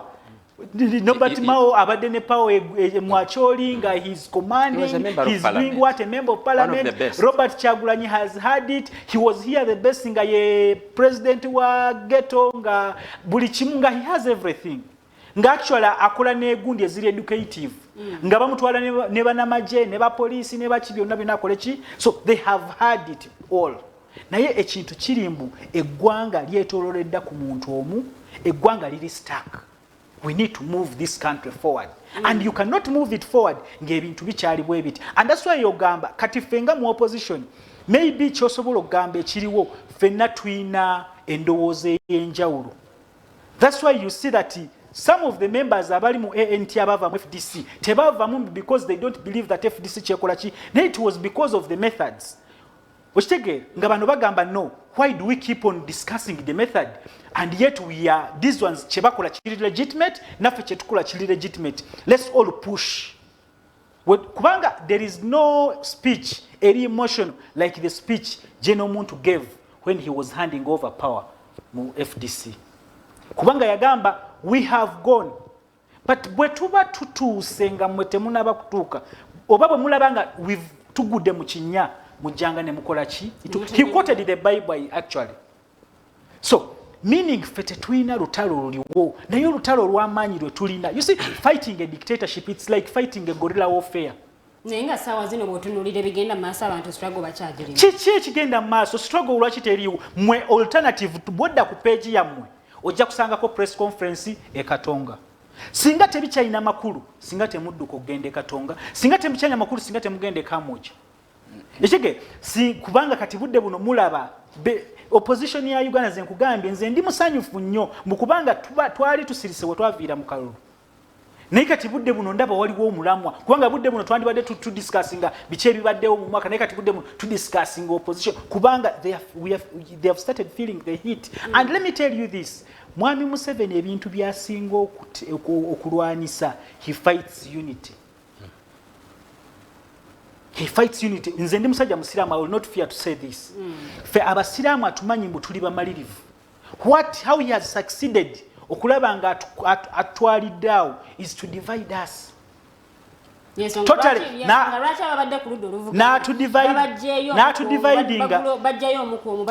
Mukyala Lilian byanjawulo mu dividinga n'atutta kati budde muno tetumumanya masheks bazze bafa naye nga because we have been divided n'otandika okusuubira maybe Mayanja ono kati kyekibatandise okuleeta muki mu byobufuzi bya opposition mbu nze ntandika okwekengera Mayanja atandika okwekengera wa ANT oli atandika okukola ki kati bwe tunatandika okubanga budde buno mwami Kasula buli omu teyeesiga munne.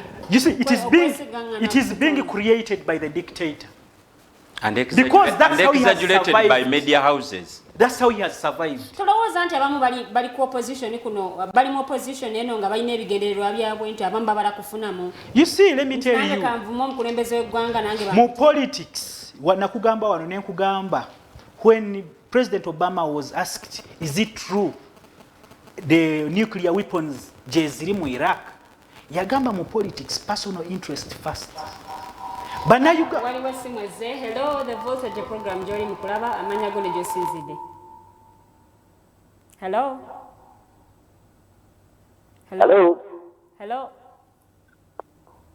Ono Serwanja Daniel Nimiro Empuga. Mwami Serwanja genda maaso sebo. Webale kuwuliriza bannaye. Webale kusiima sebo. Nsiima nnyo Mulangira musiima byayogera nti lizimba Obuganda ne Uganda yonna okutwaliza awamu. Ekibuuzo kyo mwami Sserwanda. Neebaza mukulu Mukose ne Farida nti nammwe mwebale tuweereza.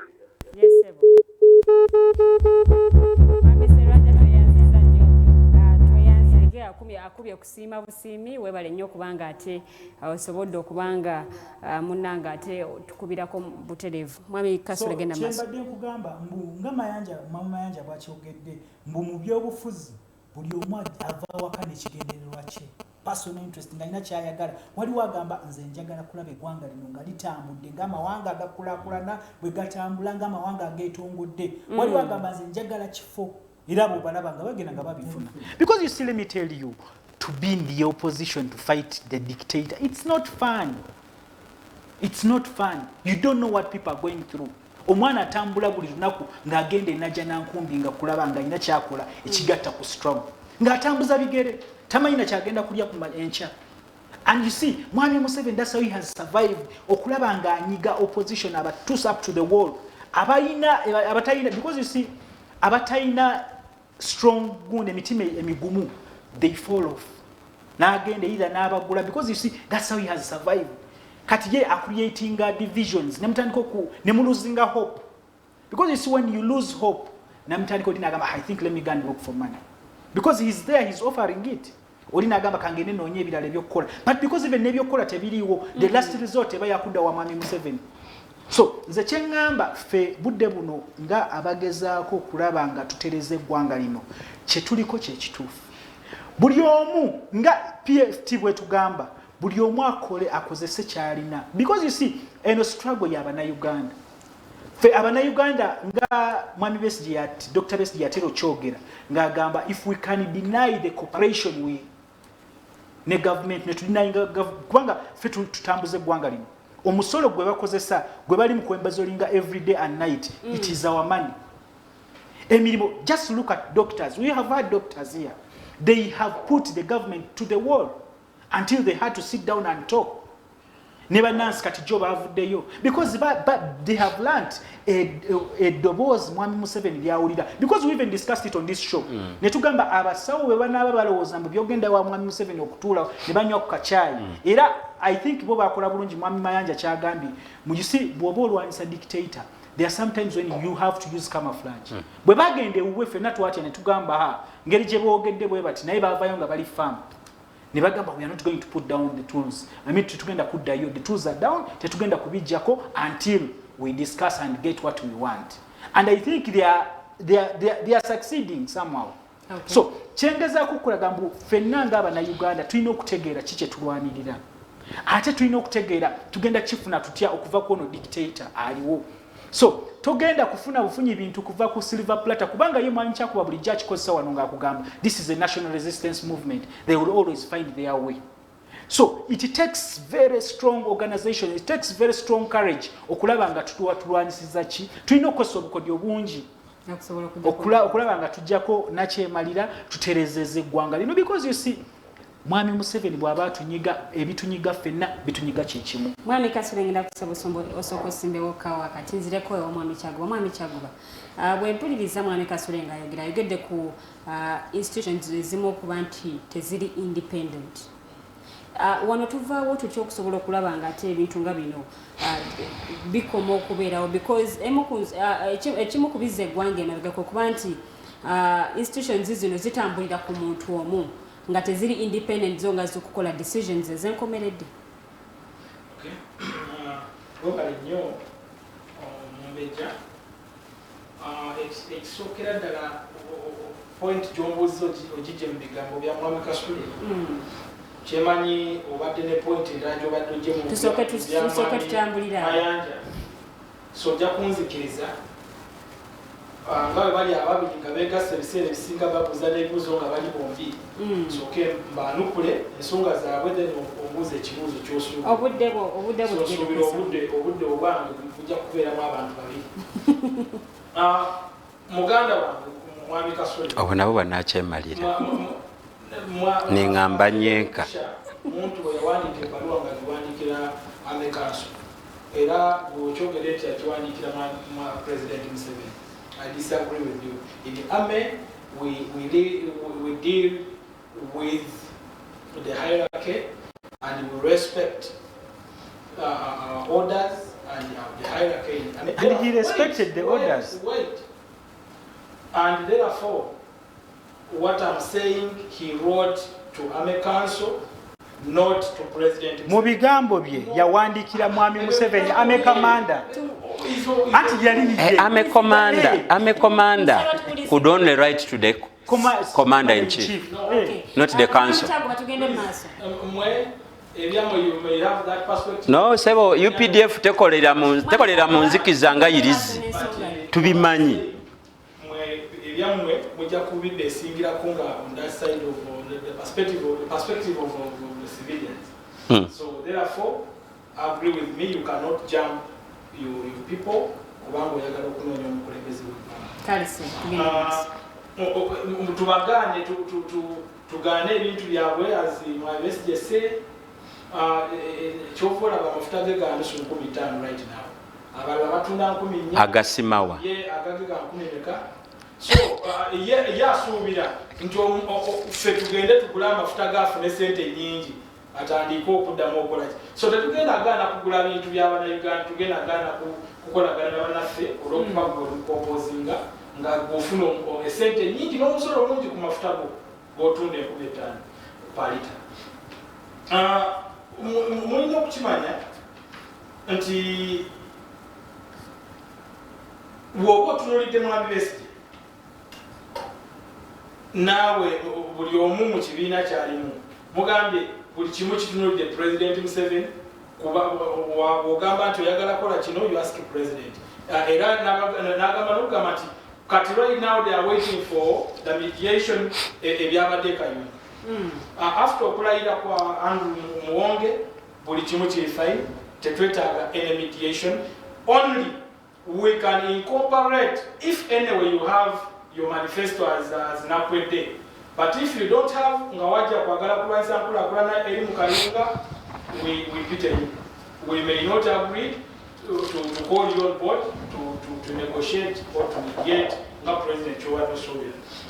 Therefore, omuntu mwe mu kibiina kyammwe singa simugisha muntu oba singa sinanyono Besigye nsuubira oba oli awo nammwe mwali badde munoonya we mulaga naye omuntu akuba direction I think is the right person to follow and that is your leader in that manner. So our leader right now is giving us direction, so that's why tumwebuuzaako entakera His Excellency what should be done here, His Excellency what should be done the other way.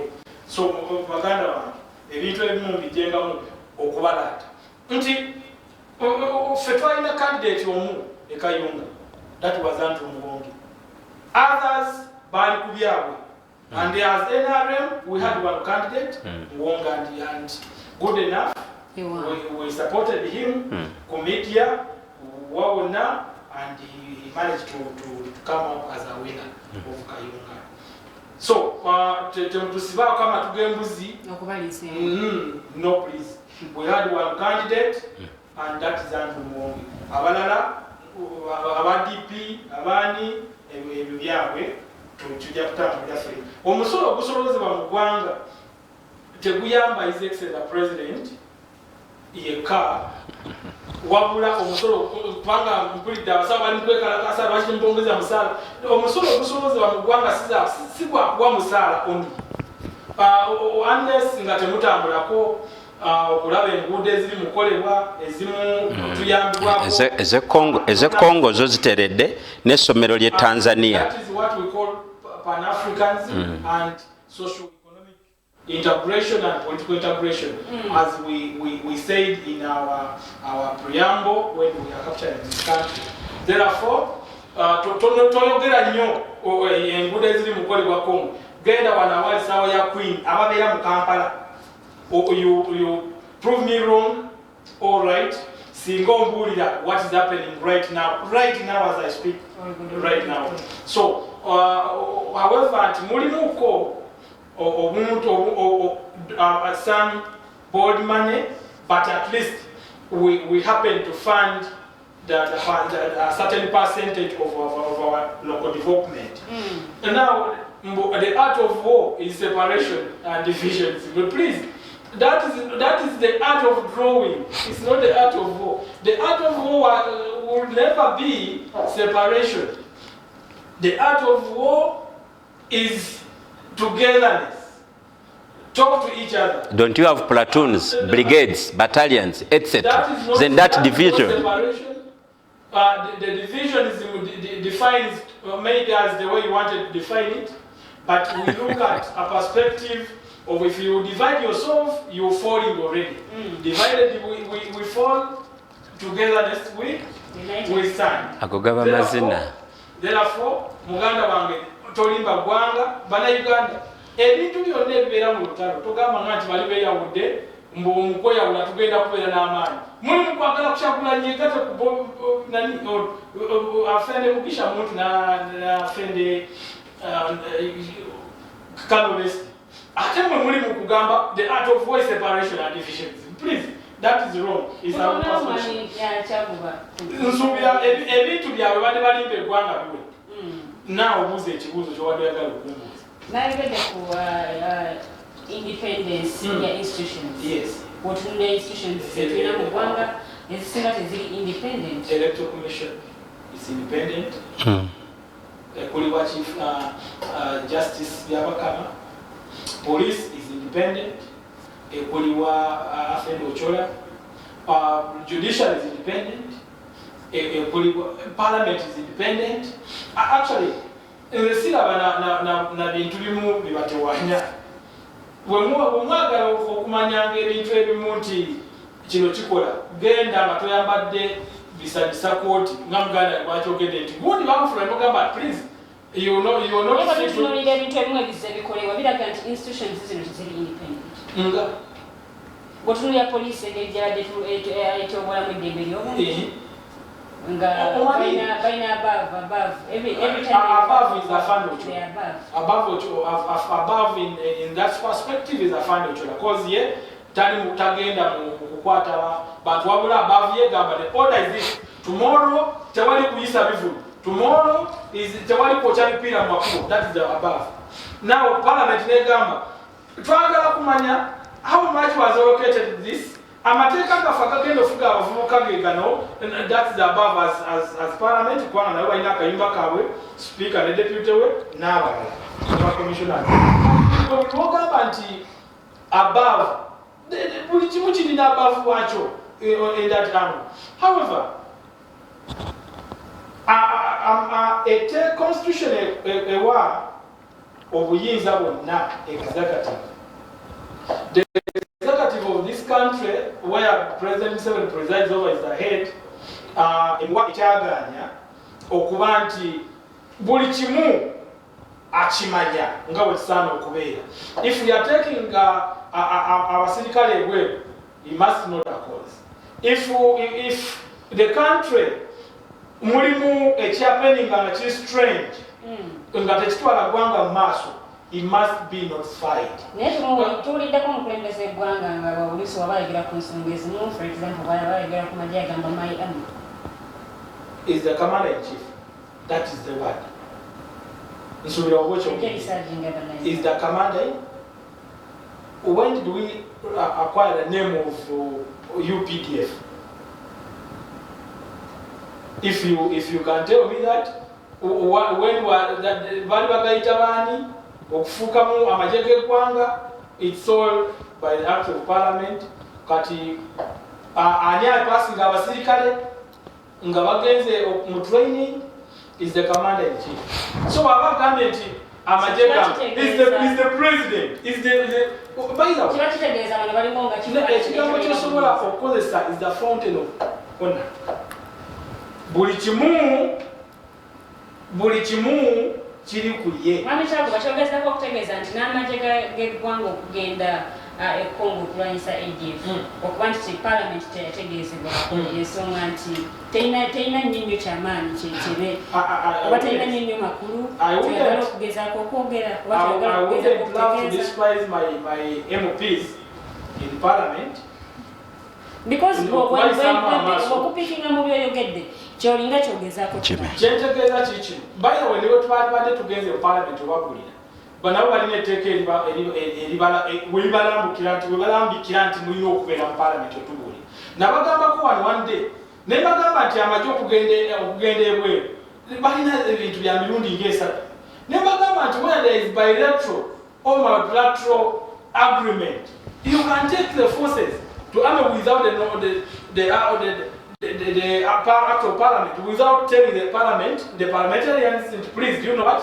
We are taking our army for this operation. Now, you go back to for example, peacekeeping, Ngamu Somalia. That is different. One agreement here, a government, wali wabazikuwa batulungi e Uganda. Na yetu limukuba sindikiriza atiba fa wamwe. So agreement yange nawe eyesebiri nsuubira mutukkirize tujje tukolagane nammwe n'amateeka mmwe abantu bano tubajjemu kye bali mukuba bali mukutta bantu. Mwami Kyaguba, sooka osimbewoka wakati nsooke nzireko ewa Mwami Mayanja. Mwami Mayanja, retired Colonel Dr. Kiza Besigye mukwogera eri bannamawulire yategeezezza ensonga zeyayogerako mwalimu ensonga y'ebyobulamu, ensonga y'ebyenjigiriza n'ensonga endala nnyingi. N'ategeeza nti bwe zinaaba tezikoleddwako omwaka ogujja mu mwezi ogwa January ate wagenda kubaawo ekikolebwa ekirala. Tusuubire okuddamu okubalaba ku streets nga bwe kyali mu biseera biri. Okusooka byonna Honorable Michael Kabaziguluka, Omwami Saddam Gaira, omukulembeze mu kibiina kya PPP, Omwami Honorable Jimmy Akena, President General wa UPC, Omwami Daniel Muonge, muyambi mu office ya President wa FDC, ne Harold Kaijas, Deputy Secretary General wa FDC. Anono bonna ku mukutu kwebali kwano ku Twitter yange bandaze nti bagoberera nze njagala okubebaza. Mwami mukyala Sebo Omumbejja, olutalo lw'abannansi okwetakkuluza ku banyuunyuunsi lulwanibwa emisana n'ekiro ate lubaamu ebintu bingi ebirabika n'ebitakola ki? Era buli ssaawa abo abalina conviction y'okulwana okwenunula obutakoowa buli kaseera batuula okuyiiya kirungo ki kye banaagatta mu struggle okulaba nga basemberera ku kiruubirirwa kyabwe. Abantu abo buli babeera nga balina ensonga ez'essimba ezibaleetera okulwana okutuukiriza ku bye banoonya babeera batuufu at all time. So Mwami Besigye yadgaidinze bulungi nnyo nga chairman wa PFT. Yawadde ensonga zeno nadde nsuubira nti Mwami Kyaguba agenda okwanukula nti Besigye alimba tetulina katuubagiro mu ggwanga mu byobulamu. Nze muddemu nti taata wange Muwadi Bittu Emulago operation ye kansolingiddwa emirundi mingi olw'ensonga abasawo basajjonzi tebakola ki kati no gwajja bagidde ne laboratory technicians nabo batadde wansi ki ebikola.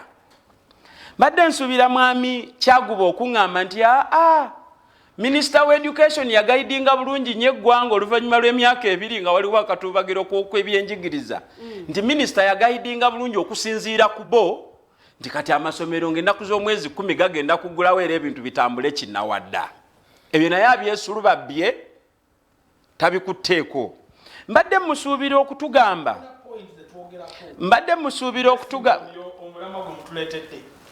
So I think we are zino zabadde issues za press conference nze ndowooza basis ya debate eno. Therefore ebintu Besigye byayogeddeko nga webiri birabwa n'omuzibe. Ffe abagoberezi ba Besigye tukanya bukanya naye nti kati tulina okubaako kye tukola because Besigye akyogera na bano Bakyaguba bakkiriziganya naye ti mu nsi teriyo awangula lutalo lwa buyinza ng'azinze emikono. Era yayongeddeko nti n'okukkiriza obukkiriza okutali mu bikolwa kubeera kukkiriza kufu. So bannayuganda abakkiriza nti twetaaga okuddibwamu okwamangu ku mbeera y'ebyobulamu byaffe ebikolwa bigenda kutandika. Omukulembeze yagaidinze bulungi mu wiiki. Njagala okwebaza nnyo Dr. Kiza Besigye okubeera omwesimbu okulemera ku nsonga ne bwe yasigadde bwomu because Kasule yatugambye mutusabirenga nnyo omuntu abaddeko nekyalina nekimuvaako beesi gyanywedde n'okukkiriza ti nga bwe yagenda mu nsiko n'alwana emyaka 5 kino tafaayo ne bw'anaalwana emyaka 2 infact yaga ne bw'anaasigala bwomu ye ayina Uganda gy'ayagala nga tannaba kugifuna tagenda kutuula nze ndowooza nti debate ebadde essential eri the now generation politicians and leaders alike kwe kutandika okuteesa nti Bakyaguba bagamba nti ffe tuwakanya buwakanya bo bali ku nkulaakulana nze ndowooza nti debate eri essential kwe kubuuza nti bwe muba mmwe muli ku nkulaakulana enkulaakulana yammwe eno etegeeza ki? What are the components of this development? Lwansonga nti mu America waliyo president yajeregerera ennyo Abacuba abantu b'omu Cuba naga nti twabagamba twegatte wamu tukulaakulane fene waffe ebintu bitambula bulungi mwe mubonaabona president we Cuba n'amugamba enkulaakulana togitegeera eggwanga lyammwe eririna buli kiramu lyerisinga abantu abeetuga n'abaffe enjala so countries that are developing like Uganda, it is not enough okujja tusulirawo ki blanket statement we are developing ne tumaliriza nga tutema essamba lye nga tutema ebibira natural forests okusimba essamba y'ebikajjo oba kitegedde therefore Kyaguba okujja kumpewo natugamba because of mbu waliwo bu flyover bwa centimeters 12 bwe bazimba waliwo flyover project agirifaalinzeeko nzobedda mugoberera bye bino byempandiise wano ate ne kabaziguluka ngambe bikoneko nti bu flyover bwe batuzimba Kyaguba atufudde bajega nnyo tetulina nakubuuza ye bwa sente mmeka era atugambye mwami Kyaguba nti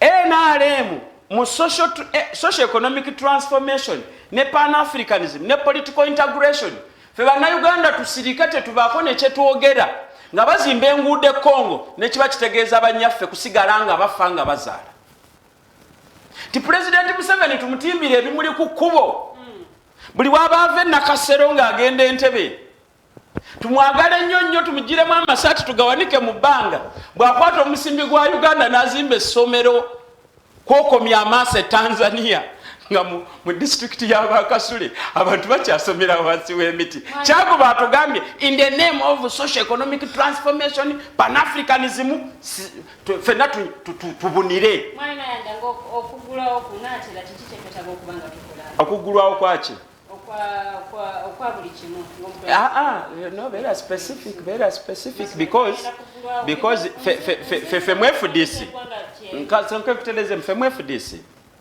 ekitufuula ab'enjawulo kiri kye nawakanyeza Kasule nti olw'okuba nti ffe tulina kye twajja okukola tulina bye tukola ebyenjawulo tufuna information every minute about state kakati olwaleero mbadde nzija wano nempulira nti government emaze okulaga spotlight za covid kati njagala osimbule ku ekyo kibadde mu Daily Monitor oyogere ku kugulawo era njagala okiggamizeeko Dr. Besigye kye yabuuza nti Museveni aveeyo ne bascientist be batubuulire nti curfew is a mechanism y'okulwanyisa covid so okugulawo okwo gweko okugulawo ku insinuating mwami Mayanja Minister General Acheng Minister w'ebyobulamu yategeezezza nti bagenda kugulawo kusinziira ku nnamba y'abantu abagemeddwa ekirwadde kya covid-19 awamu n'okuba nti eggwanga lirina okuba nga ligenda mu maaso ebintu ebimu birina okuba nga biggulwawo ebintu bya covid tetwandibitabise mu debate y'olwaleero lwansonga emu mukyala Lucy Acheng agoberera directives za World Health Organization batugaidinga bulungi nti eggwanga lisobola okubeera wakiriko singa abantu bwe bati bagemeddwa bwe tuba twerwanyeeko ndooza tuwezezza obukadde obubiri obwabageme nga twerwanyeeko buweze 10 Mukama Katonda mulungi tubakubireko mu ngalo naye tuli obukadde 4 bumeka kati bwe tuba nga tuli mu bukadde 10 gwosinzirawo gavumenti nga bwe twetegeka okuggulawo omukulembeze w'eggwanga nga bwe yatusuubiza mu mwezi ogwa January agenda kuba nga akyeyafuna nze kyevala nakugambye sijja kwagala nnyo ku mboozi ya covid okugendera ku bigambo by'omukulembeze w'eggwanga because nze manyi mbadde wano emyaka 2 egiwedde nga minister wa education ng'ate ye mukyala wa president, omwami ye president, omukyala ye minister wa education, nga batuwa dates ezikubagana ku by'essomero okuggulawo. Mbaddewo wano nga mbiraba era nga ntegeera. So obeera n'ekizibu bw'obitwala nga bwe byogeddwa. Ffe ensonga ki mu FDC batusomesa okunoonya amawulire agali emabega w'amawulire. Natulako ne mwami Waswa Lwena ngamba nti bw'oba oyagala okutegeera ebyobufuzi yiga okusoma obubonero. Kugambye Daily Monitor alimu headline egamba nti government has pointed out spotlights muki kyenkakasa nti Kampala, Wakiso, Mukono, Jinjambale n'ebirala zezo ki spotlight. Kakati bwe tuba nga twaggalawo eggwanga nga tulina abalwadde 3. Batugambye nti okuggulawo okuli seefa twandibadde ne miliyoni 2 z'abantu abakoze ki twakagemako 10. Nze sisobola kwetaba mu debate ya kuggulawo because wano mbaddewo emyaka 2 egiwedde emabega siri kadaama. Njagala nsome comment eno. Mwami Brooke Williams agambye chairman of PFT is very clear. I want anyone to challenge him whether we have crisis or not. Do we need transition or not? Mwami Brooke Williams wagambye. Nzikiriziganya n'ekikumi ku kinne waakyo. Era nze njagala Kyaguba taking on okutugamba nti ffe tumalaga wakanya. Kyaguba president wo ayogedde luno nti enguze mulemi n'agendako ne ku mawanga n'amuza neggwe ababbi ababo bakola otya. Bwe yalonda IGG n'amuga kati ate genda mpola ku babbi bange bazimba zi 5-star hotel. Isn't that a cause enough to oppose for life? Omukyala Farida Bikobere n'agamba we have a crisis since 2001. Era nayogerako n'agamba and your chairman came up with walk to work. What were its achievements? Mukyala Farida ndowooza naye alabika kadaama. Because by the time the walk to work campaigns came, petrol was costing 8,000 shillings a litre. A kilo of posho then was 4,550 shillings.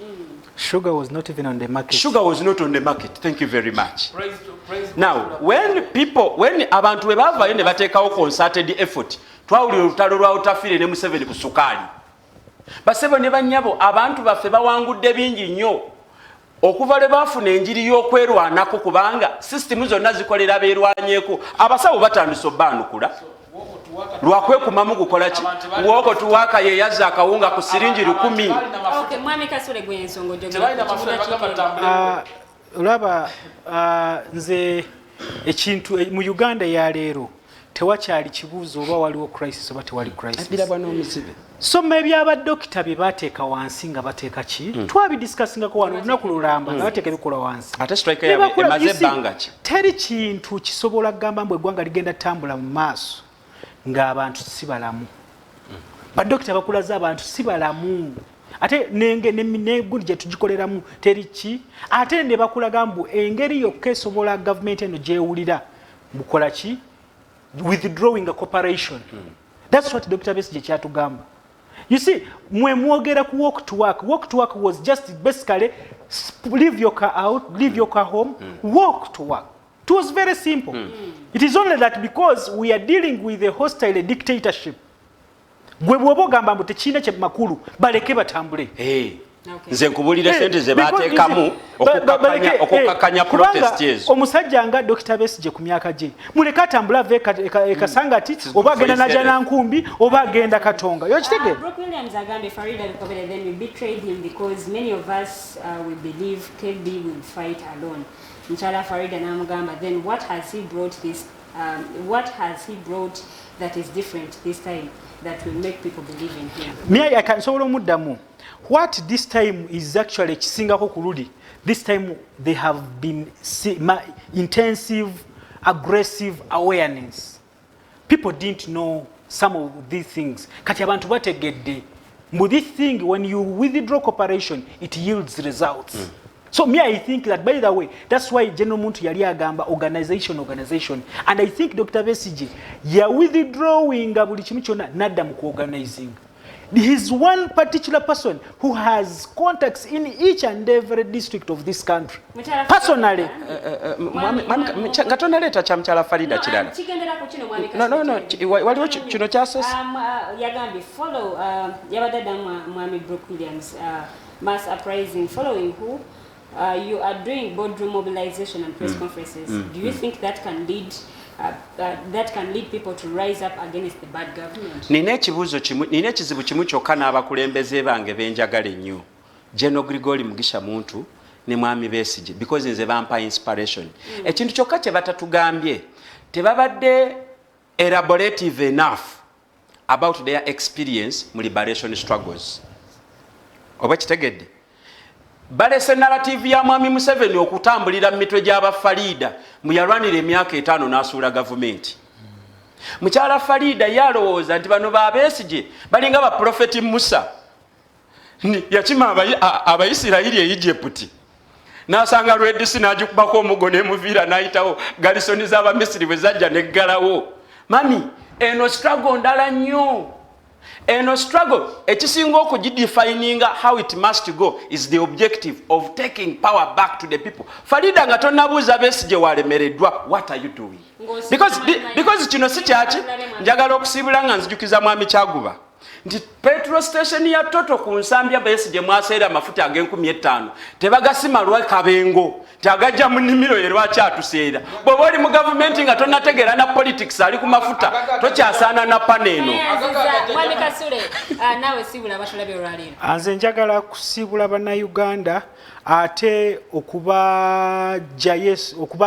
okubagamba muleme okuraising expectations zammwe high because we baali baggalawo eggwanga batuweereza plan nga baliggalawo nga batugamba tugenda kugala enaku 42 days bla bla naye bwe batugamba mbu bajja kuggulawo January they gave us a blanket statement so ekitegeeza wakyaliwo ekizibu tusabe nnyo because you see bw'odinayinga generation education oba okoze eki and I think to me I think it is deliberate abaana baffe bonna basiriwadde waka tebakyasobola nakuwogera luzungu tebakyasobola naku understanding ebintu so twesabire nnyo tukozese kino ekiseera kya Christmas holiday n'abantu gye balimu you are getting together as families musoke mwebuuze nga mu families muddeyo mu families mwebuuze eggwanga lino liddawa kubanga eggwanga bwe liba lidda wansi ne families zigenda okukola ki okudda wansi zireme okubeeramu ekitiibwa abaana baffe bakole ki bafaafagane. Kasule omanyi abantu abagenda olya akawunga n'omunyu ku Christmas enkya. Kyenewuliza okuba nti omuzadde ayogera oluzungu yali mu kulajjana omwana we bamudinayiza okwogera oluzungu kubanga tagenze okusomera. Olamaye okosa it is curriculum. Twogera ku curriculum. Ekyo nkyewuliza nnyo. Muwala wa Museveni omanyi bwe yagenda n'abesunse n'amagunga yajjayo mmeka musimu yafu. Mwami Kyaguba Simbula. Mayanja abakyala abafa kati by then balinga 4% bakyala bagenda mu ddwaliro okuzaala nga bafa 4%. Na population y'abantu bameka.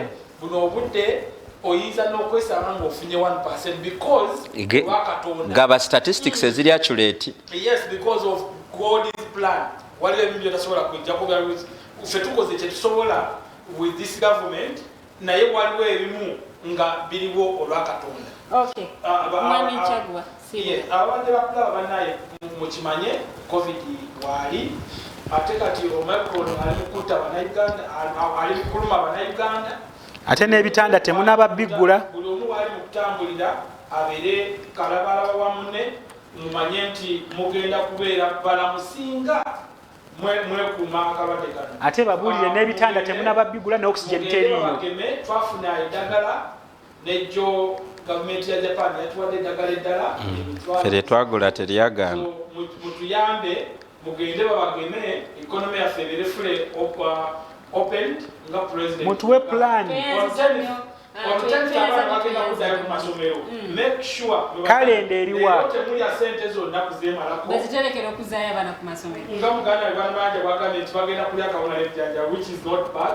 Akawunga bayira mu ggwanga kano kujjako mu Buganda naye mu Uganda yonna akawunga ugali na maragwe ye staple food ya tweyanziza nnyo mwami Kyaguba. Njagala kwebaza mwami Tribe webale nnyo kubanga olaba agamba greetings to Honorable Ismail bonna mbagaliza Christmas enungi Butuke Joe naye bale nnyo kubanga kooli agamba greetings to ANT coordinator, we love you.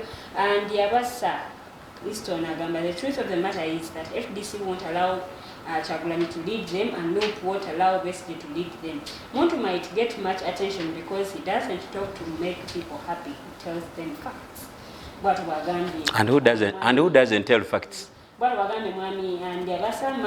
Ndiabasa ayongereko ka comment, who doesn't tell facts? Innocent Enebyona, Jeremiah Muchibi, Alex Atemedideho, mwebale nnyo kwemulisori njagala kwebaza mwena ababaddeko abakommentis abasharinze okuva gye twatandikidde paka natugenda okubanga ate tunzika show yaffe ey'olwaleero nze Omumbejja Luwedde Lilian ndakwebaza mwami Mayanja, mwami Kasulamu ne mwami Kyaguba okubanga ate babaddewo olwaleero okubanga tutanya ensonga. Njagala nnyo kwebaza tiimu gye nkoze naye ku kamera kubaddeko mwami Rogers Tulyahabwe awamu n'omwami Mukosi Arnold Anthony mu control room. Happy birthday to our producer Nabukeera Teddy Tenjo, tukwagala nnyo ku Voltage webale nnyo emirimu gy'okola. Olunaku olw'enkya esinaputo tujja kubaawo ate nga twogera ku nsonga. Mubeere bulungi. Merry Christmas. Happy New Year.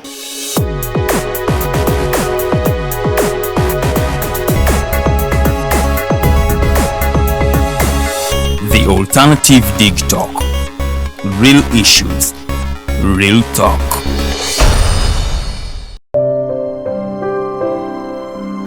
Hey Ugandans, I'm Lieutenant Colonel Dewa Kiki, the Deputy Defense Spokesperson and actually the Deputy Spokesperson for the Uganda People's Defense Forces. I was hosted on Alternative Dig Talk. I encourage all Ugandans that this is the way to go. Always watch, participate, give your views and ask questions on Alternative Dig Talk. Dig Talk, the way to go.